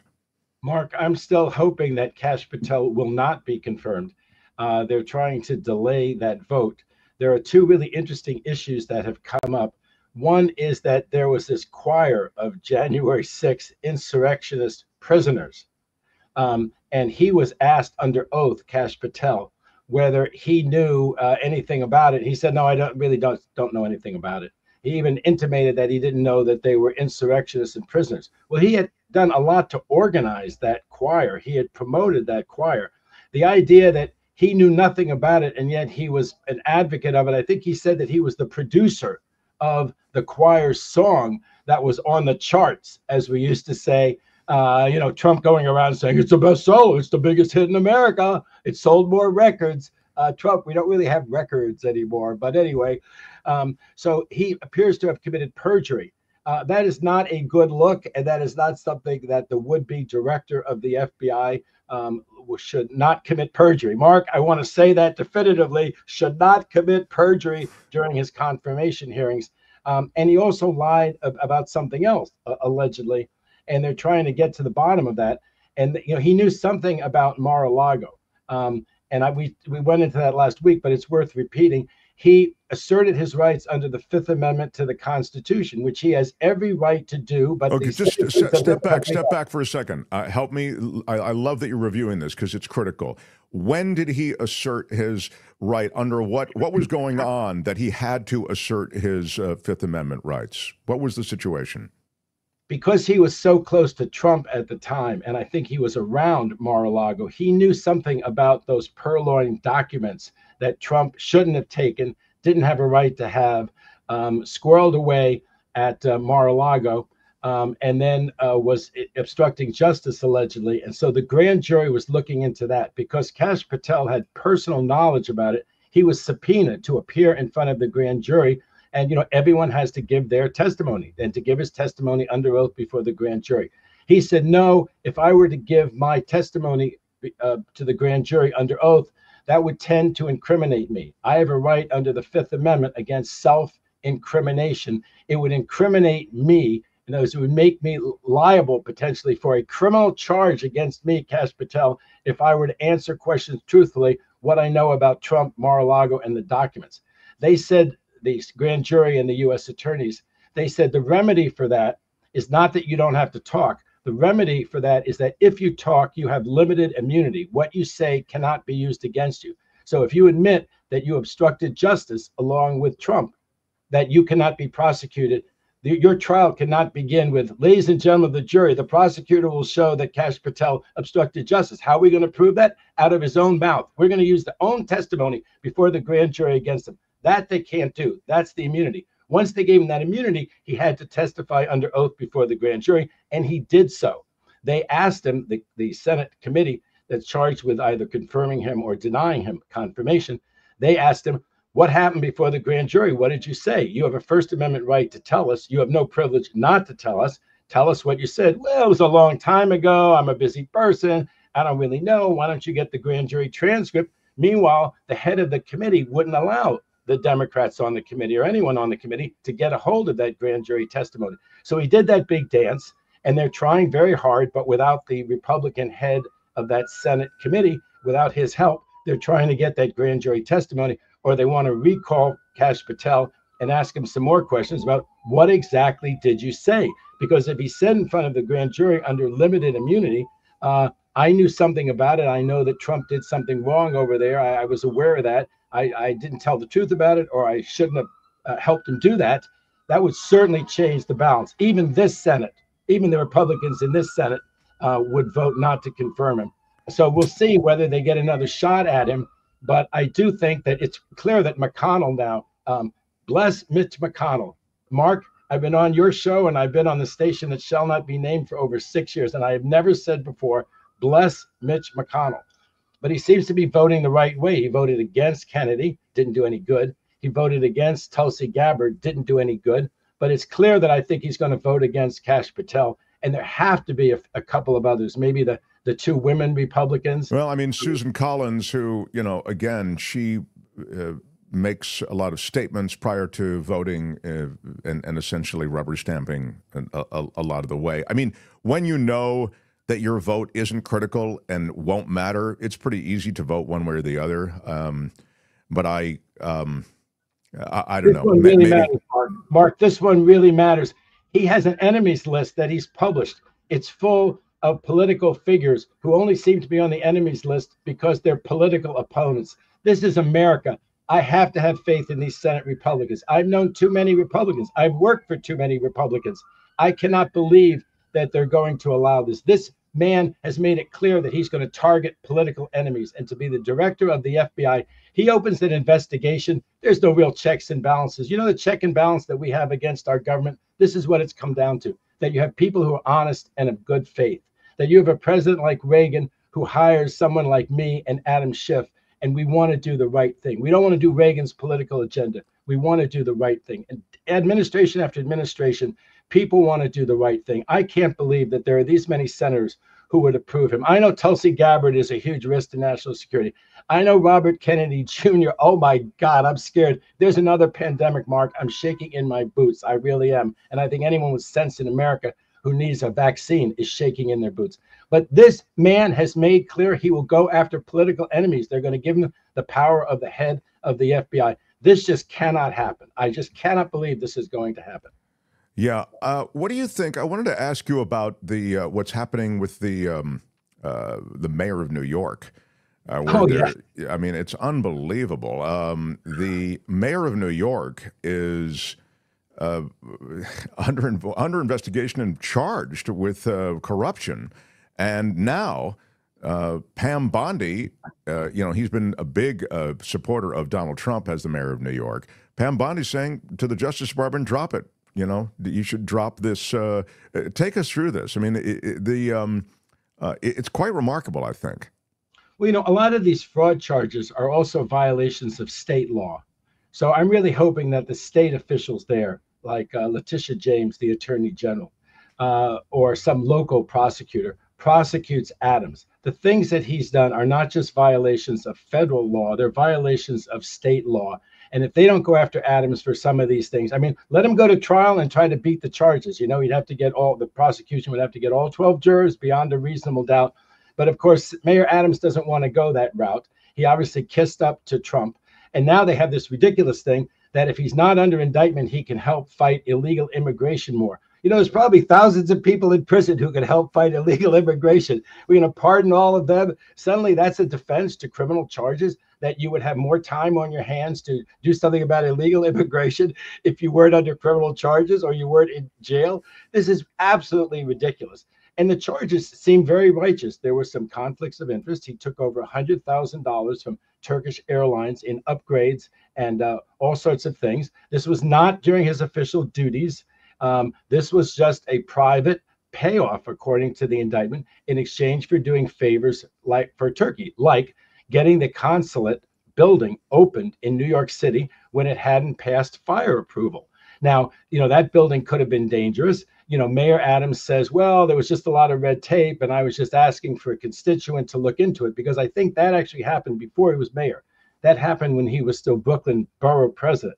So he said, well, they were one of my constituents, blah, blah, blah. They were someone who was giving him over $100,000 in goodies, and he was doing something. It looked like it was a quid pro quo, and it was potentially dangerous to help that consulate get open when the consulate wasn't safe from a safety point of view, something near and dear to our hearts here in Southern California since January 7th, things that really aren't safe from a fire point of view. So they should have proceeded with the case. I do think Mayor Adams has no chance of being reelected, but I think that the trick is going to be, you know, they have different slates in New York.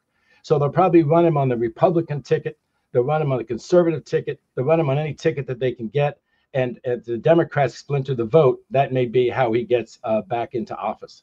Well, it's extraordinary, though, that he may skate completely, it seems, because of his fealty to Trump. It was quite well calculated. You know, he was a big supporter of Trump. He went to Mar-a-Lago. He did a bunch of things that really were associated with supporting Donald Trump. And you understand this is, for those, the reason we just mentioned New York is because it's all immigration policy. It's ICE agents that's getting in the way of ICE or participating or supporting ICE or at least allowing the president to go through with his new immigration policy, go through New York in a way that it could have been made much more difficult if the mayor is an impediment to it all. So that's really Mark, what he did, Mark, and it paid off for him. Yeah.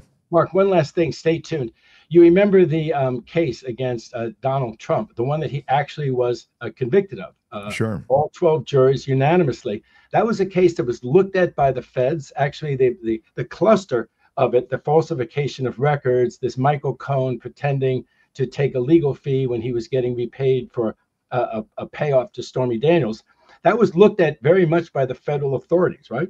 They had actually got a conviction and they imprisoned Michael Cohen for that very conduct. But the feds decided not to go on it. My parallel is now the feds are deciding not to go on Mayor Adams, and yet the state picked it up. The DA in Manhattan picked it up because it was also violations of state charges.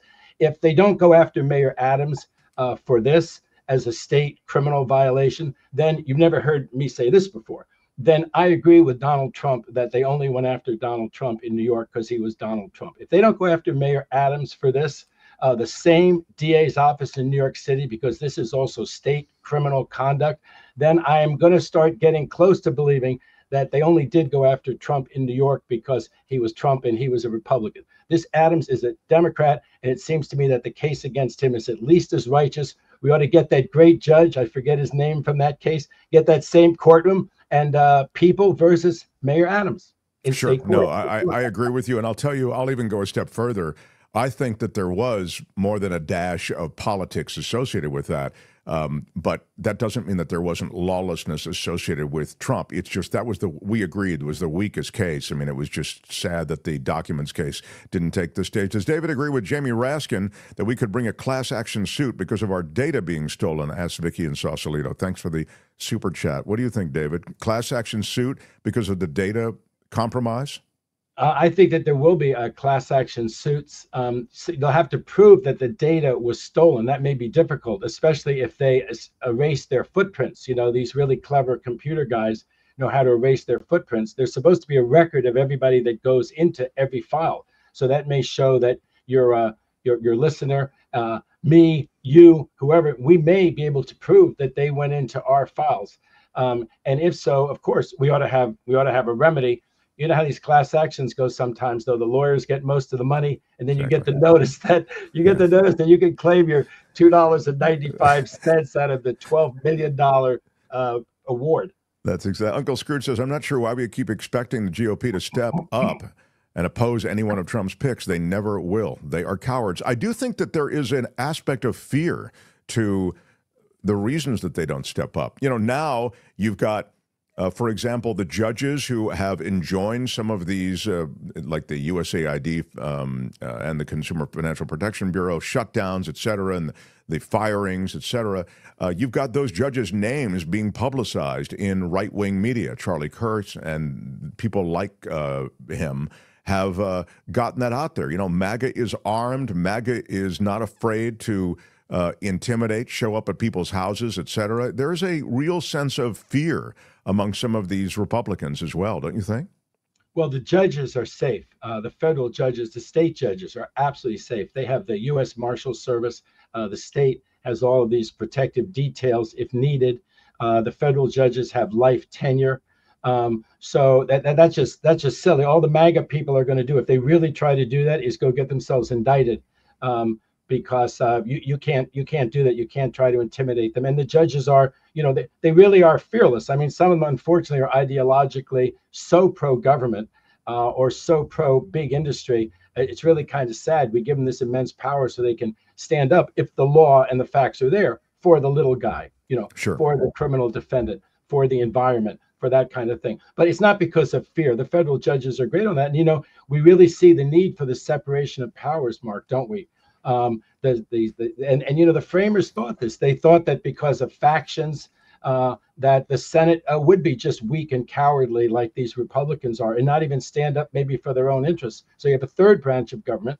And that's who decides. When Trump says these things like, I can't believe that they're deciding what are legitimate actions by me. No, the whole point is they're not legitimate actions like you. The president's not a dictator. He's not a king. He has to abide by rules. But J.D. Vance is saying things. You hear this guy, he's a smart guy, went to Yale, and knows better, saying that the judge's authority shouldn't trump, if you'll pardon the expression, the executive's authority, shouldn't take precedent over or priority over the executive's authority. And that clearly what you're saying is, no, that's exactly how it works. The judge's authority does take precedent over or priority over the executive.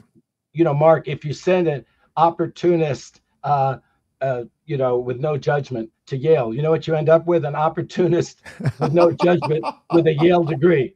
And that's what we have. That's what we have in the vice presidency. I mean, it's just unbelievable. All these people. Who's the one who called him Hitler?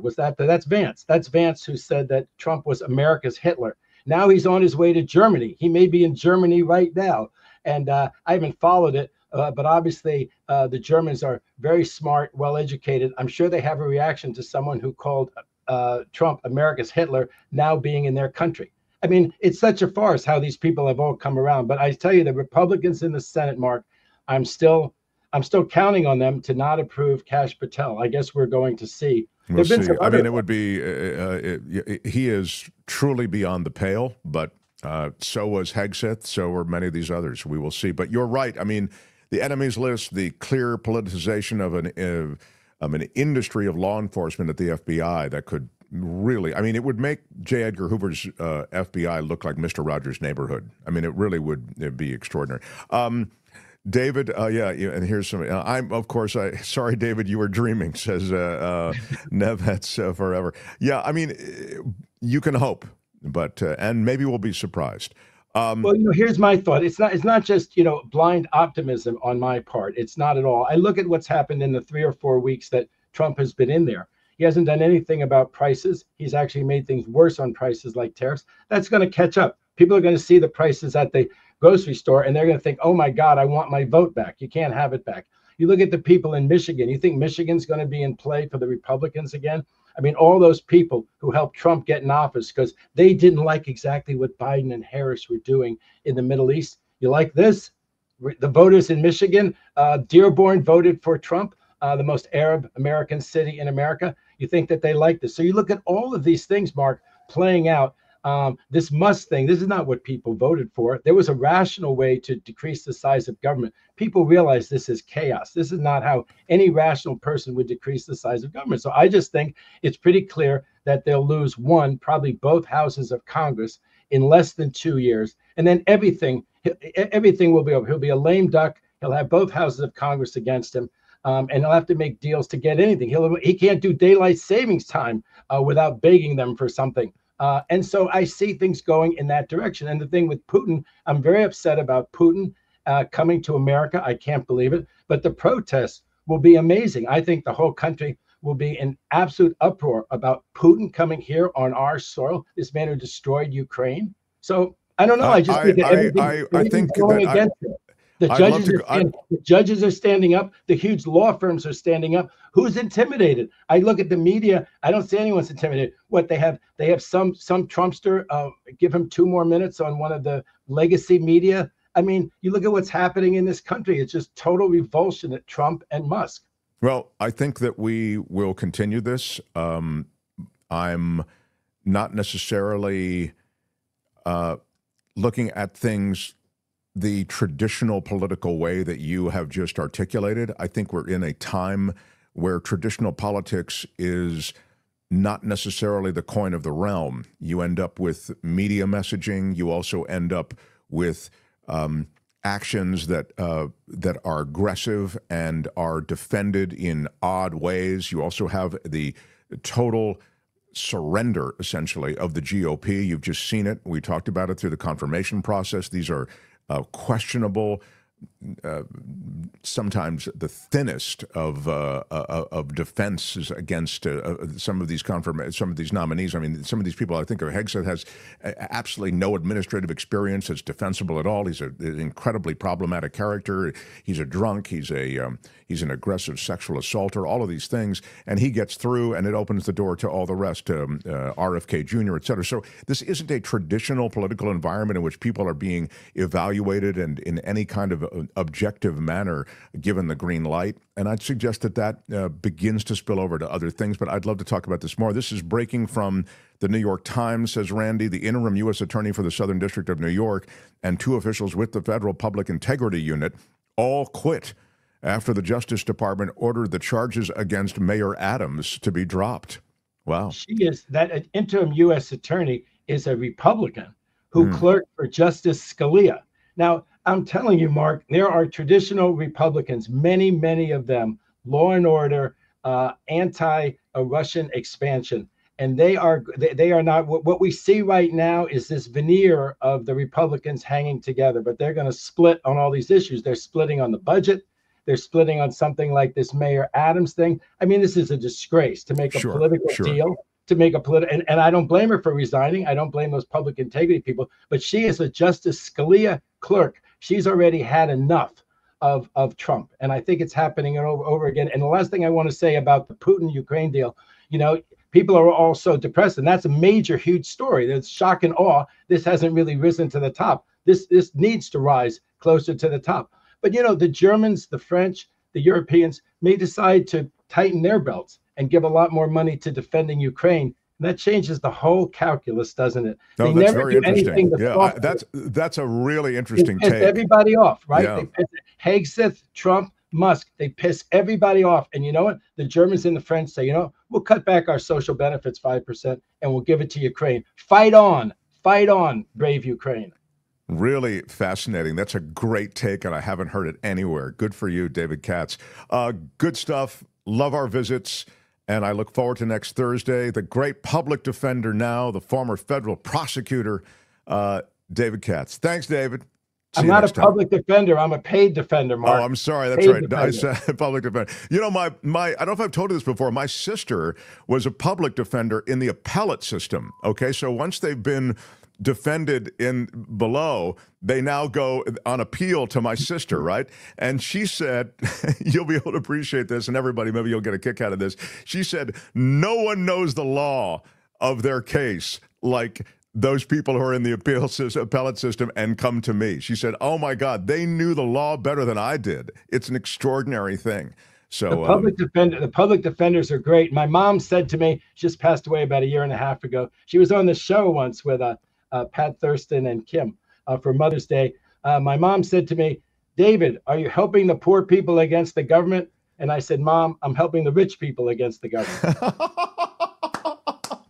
So he is the high-paid defense attorney who used to be the modestly paid federal prosecutor. We love you, David Katz, and I look forward to seeing you soon. All right. All the best. David Katz, everybody. Right on. Hey, which one do you use, Mark Thompson? Use Mark Thompson. The Mark Thompson Show. Oh, my gosh. So much going on. I get talking to David. It's just great. Love it, love it, love it. Yeah.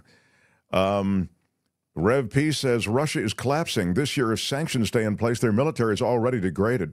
Putin would need to eventually order a general mobilization to get more meat waves. I don't know what that is. I don't know what meat waves are, but they sound interesting. Yeah. But I mean, I take your first point that Russia's collapsing. That's kind of what caught me. I think you're right. I mean, Russia is economically hobbled. So this is a remarkable thing that Trump is now, it would seem, broing down with Putin is going to carve up Ukraine. I love that take.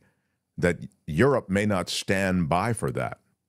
But meat waves are a Russian tactic on the battlefield. I didn't know that. Can you Google that, Albert, and brief me just about layers and layers of people?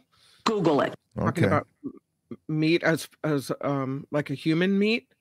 Yeah, well, let me look. Meat waves. I can tell you that Trump They're also today, known as meat assaults. I see. From a quick Google search. Yeah, right. Throughout Yeah, the war. waves of Russian soldiers coming at their defensive positions. Wow, nearly very- a dozen of times a day. Wow, very, very acknowledged by impressive. Rev P. Yeah. Rev P was strong. The wall of meat. It's been around for a while, says Michael Reich. I'm sorry, didn't know it. Wow. I'm not up on my Russian military tactics, I guess. God, I really did. I thought I knew a lot. Sometimes I think I know a lot. Sometimes I think I don't know anything. Trump today. They're sent in as cannon fodder, is what Pete did. Oh. I guess that's what we figured out. Thank you. Yeah, Sounds go like ahead. Ricky. our Civil War tactics. Right. Back in the day. Trump is claiming Russia invaded Ukraine because of comments that President Biden made about Ukraine possibly joining NATO. So today, Trump blames Ukraine on Biden. Right. That's the plan. And that's the plan for everything. So even as the economy struggles, as prices continue to rise, it will all be blamed on Biden. That is the plan. It seems to have worked for him so far. So it's sort of like if it ain't broke, don't fix it. I did want to, Albert, help me. You had something for me at the end of the show here. In addition to Kim's news, we have some time for some quick headlines before we sign off. And you're the boss right now. Yeah. Be bossy. Right? Okay. Yeah, we haven't had Kim's news, and Kim has a good news with the crazy video that she told me about. So Oh. Albert, thank you. All right, let's do it. Smash the like button. Thank you. We've done a lot today, guys, and appreciate you all being here. You smash that like button like Smash a boss it with your iron rod. And you can subscribe to the show and be part of our community of supporters. We appreciate everybody here. Appreciate you spending time with us. We try to cover as much as we can, integrate your comments and all the rest. And Kim's news as we continue. Mark Thompson Show. The Mark Thompson Show.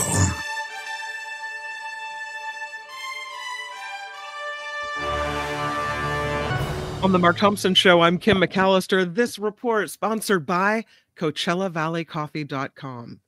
Most Americans believe the president must follow the Supreme Court's rulings. A survey from Marquette University finds 83% of respondents say the president should be required to follow the Supreme Court's laws, but 17% say the president has the power to overrule those decisions. 17%. More Republicans than Democrats said the president can disregard the Supreme Court. The results come as Trump has slammed the court system as federal judges push back against some of his executive orders. Trump also issuing more reciprocal tariffs. He said the latest tariffs will charge countries what they charge the United States. Trump adding the value-added tax systems used by other countries will be considered tariffs. The new tariffs come a day after data showed inflation went up more than expected last month. Speaking in Brussels after a NATO defense meeting, the Secretary of Defense, Pete Hegseth, says the Trump administration wants to revive the warrior ethos by rebuilding the military and emphasizing the importance of hard power. He asked the European and Canadian allies to step up and match the United States. White House says about 75,000 federal workers accepted the buyout offered to them. The Trump administration gave federal employees the choice: resign while still receiving pay through September, or take your chances and likely be fired.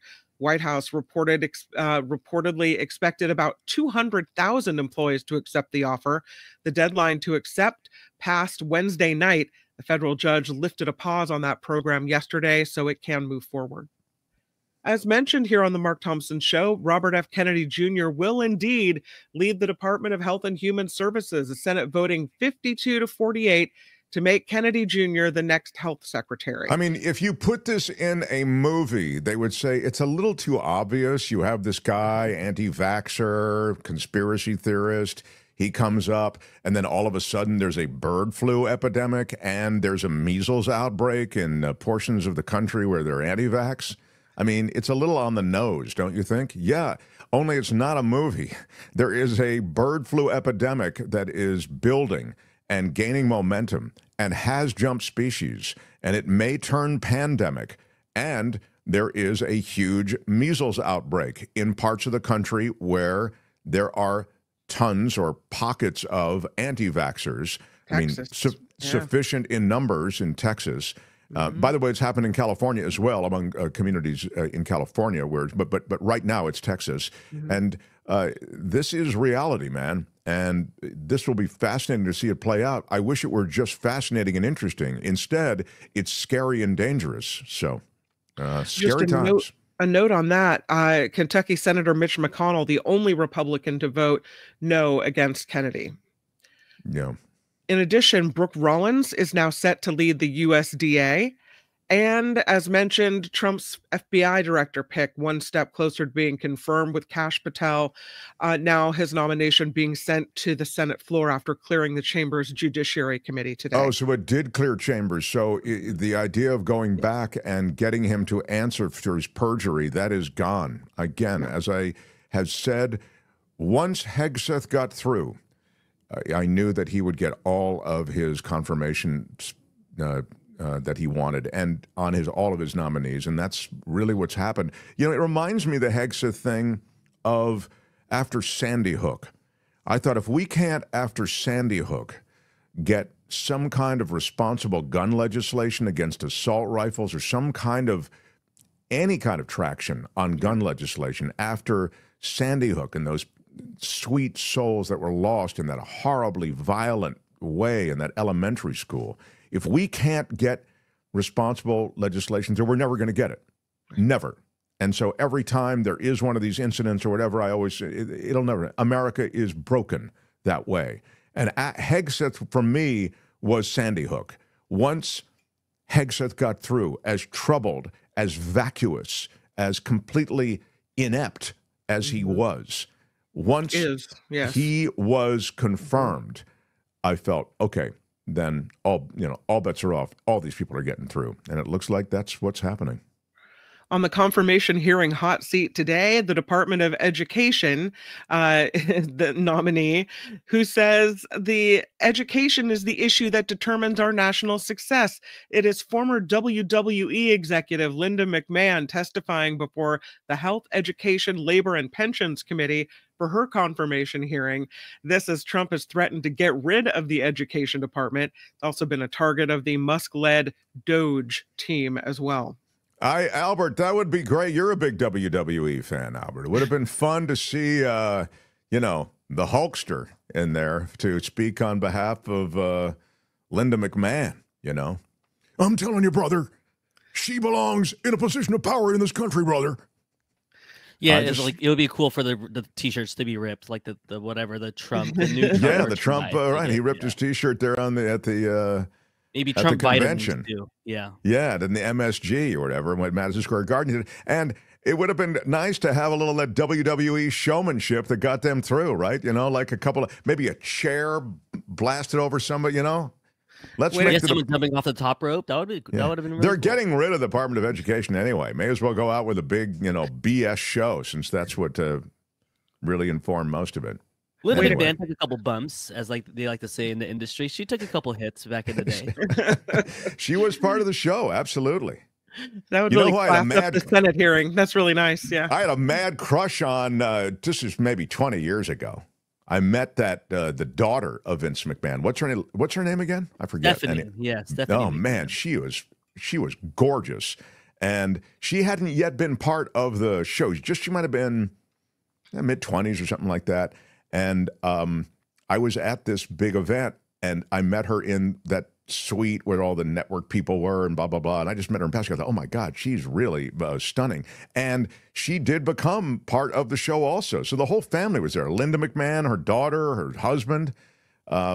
Her Crazy. son, the son Shane McMahon, also a huge part. Yes. Oh, is that right? Oh, that's Yeah. good. I just never really got into it in a big way, but man, it's a show. So Linda McMahon is used to being under the glare of the lights. It shouldn't be an issue for her.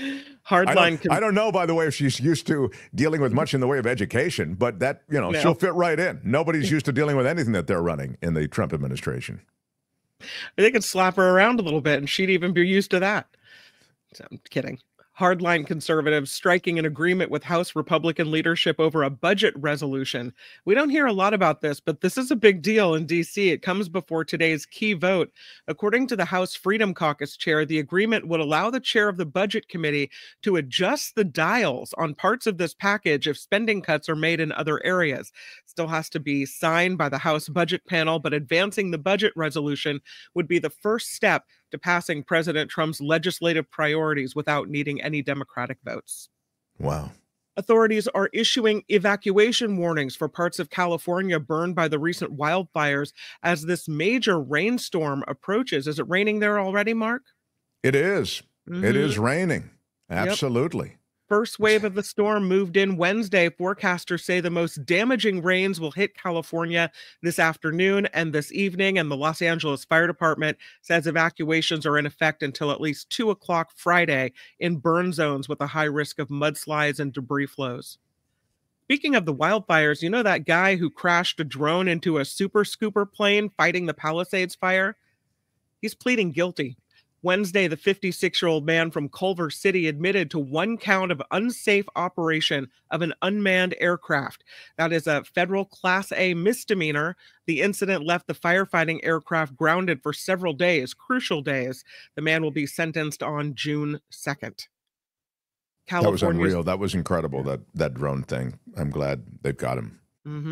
California's emergency fire insurance provider is facing financial difficulties and will charge insurance companies $1 billion. The price tag will likely result in higher costs for homeowners. It's the first time in more than 30 years such a move has been made. The charge was approved to help the FAIR Plan, which provides fire insurance to those who can't find it anywhere else. We've talked a lot about this, and we'll talk about it more in the future, but Californians are faced with some tough decisions, and the FAIR Plan is really the only backstop there is for fire insurance, flood insurance, any kind of property insurance in California. A new report finds the recent refinery fire in Martinez did, in fact, lead to numerous toxic chemicals being sent into the air. The Contra Costa County Health Department's report says the fire at the Martinez Refining Company less than 2 weeks ago released several toxic chemicals over area neighborhoods. They do say strong winds helped mitigate the situation by pushing those chemicals away from residential areas. Yeah, we said it at the time. I mean, so many people were sickened, and they saw evidence of all kinds, right, that from that discharge of it being toxic. Leaders in the East Bay passing some of the strictest laws in the state regarding homeless camping. In the city of Fremont, it is now against the law for homeless people to set up tents on public land. The city council voted 6-1 in favor of this new rule, which bans homeless camps on all public property. Those who break the law could face a fine of up to $1,000 and possibly spend 6 months in jail, and anyone aiding, abetting, or concealing a homeless encampment could be charged with a misdemeanor too.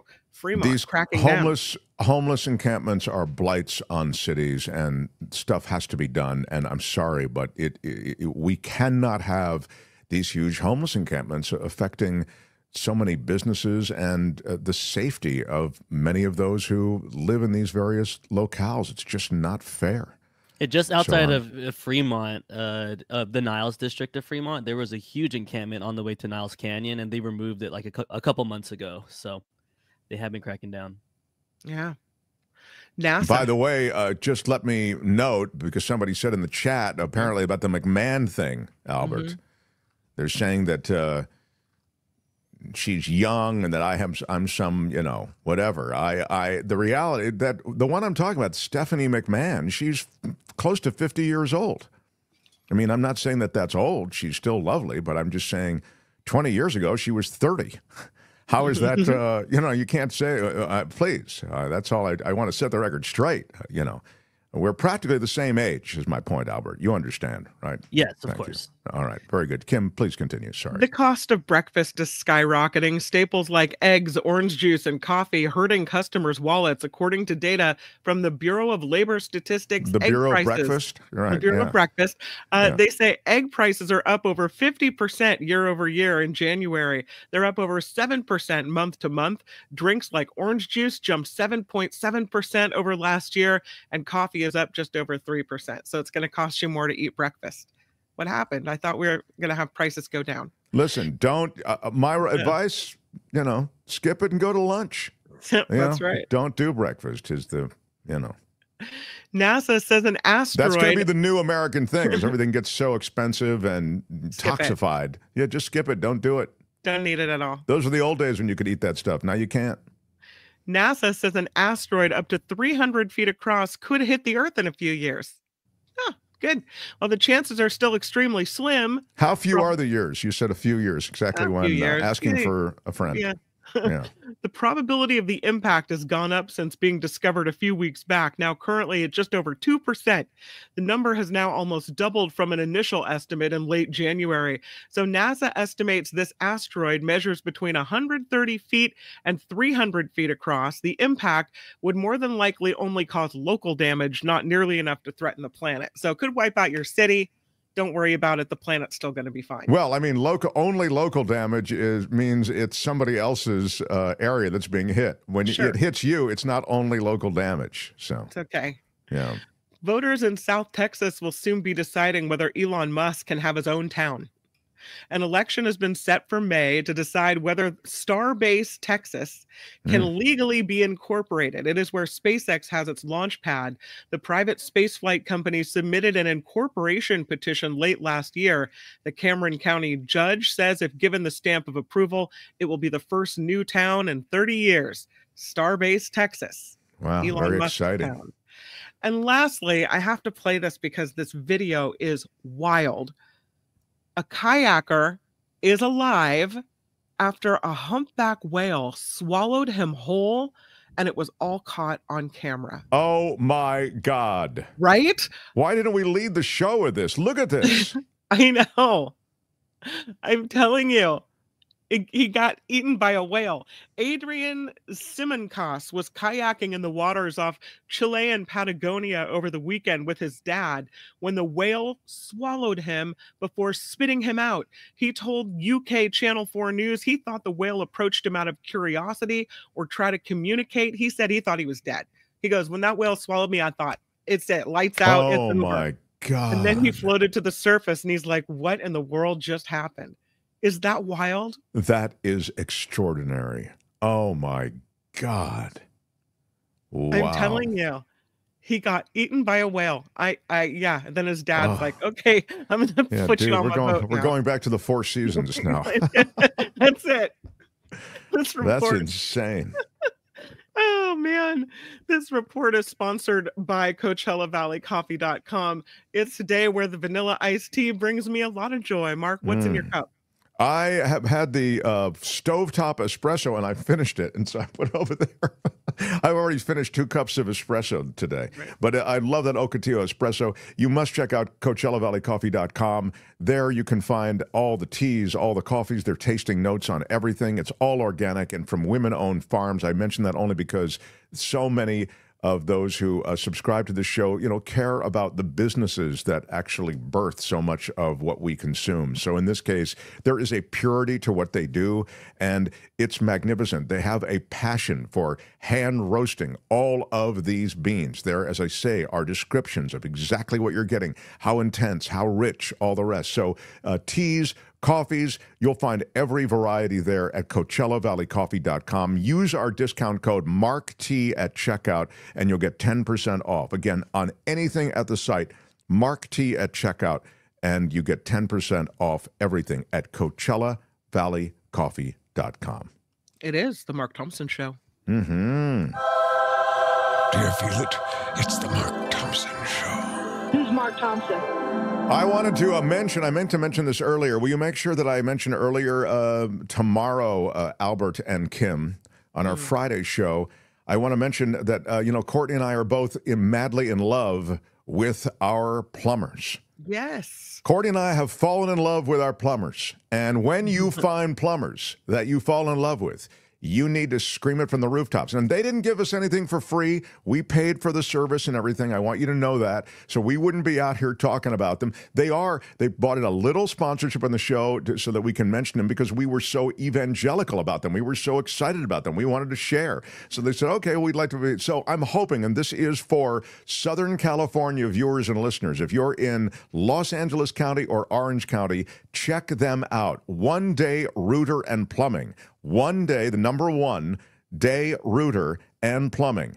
OneDayRooterandPlumbing.com. You can reach them at info@OneDayRooterandPlumbing.com. And their number is there as well. I'll read it for you in a second. But I just want to tell you, you'll get a discount because if you mention the show, they will give you 10% off. And they'll give you an additional 5% off if you're a senior, military, or first responder. Again, water leaks, drain leaks, gas leaks, they do it all. No job too small, no job too big. They were amazing. They did a major pipe under the house for us. They did a terrific job. They showed us with cameras and everything, the work they were doing, and they did it seamlessly. Like it was so stealthily done. It was as though they weren't here. It was really remarkable. The family owned and operated. They're licensed, insured, and bonded. Again, mention our show, you'll get 10% off and 5% off on top of that if you're a senior military or first responder. 626-702-0202.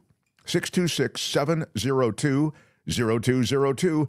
It is OneDayRooterandPlumbing.com. Check them out and take advantage of our discount.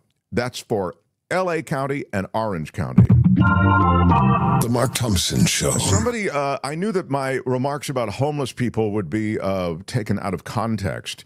And here it is. I didn't read this whole thing, but I saw if Mark hates homeless people.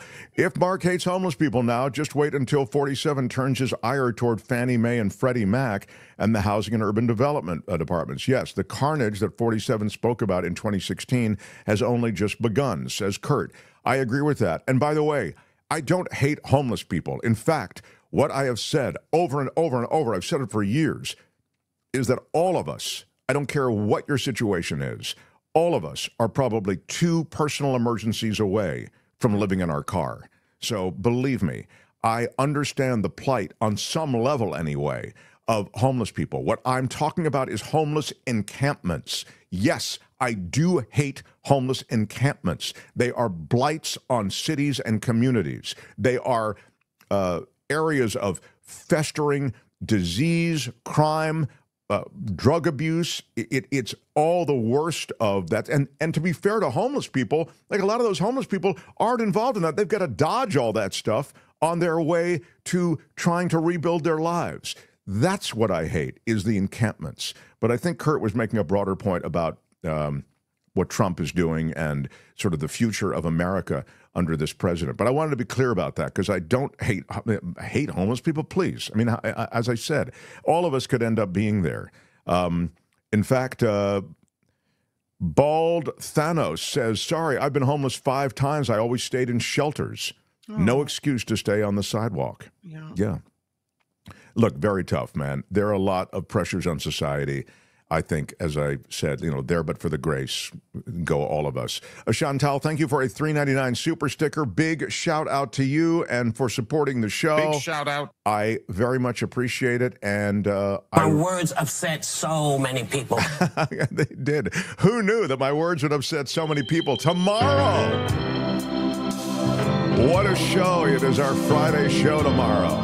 Michael Schur will be through. We will talk about everything that's gone out in politics and worldwide geopolitics this week as the Ukraine situation continues to unfold in an interesting way. We'll get to all of that. Purloined is a ding word, says Josh. I believe that's right. And purloined was used by David Katz in our conversation. Anything else, Albert? Anything else, Kim? I think that's it. That's it. All right. Albert, thank you. And Kim, how are you? And when we continue We will pick up tomorrow with all things cool. Kim is next with the After Party Live on the After Party Live channel. Until tomorrow. I'm Shadow Stevens for the Mark Johnson Show. Bye-bye. We are completely out of time, everyone. Out of time. Bye-bye. Yes. Until tomorrow. Bye-bye.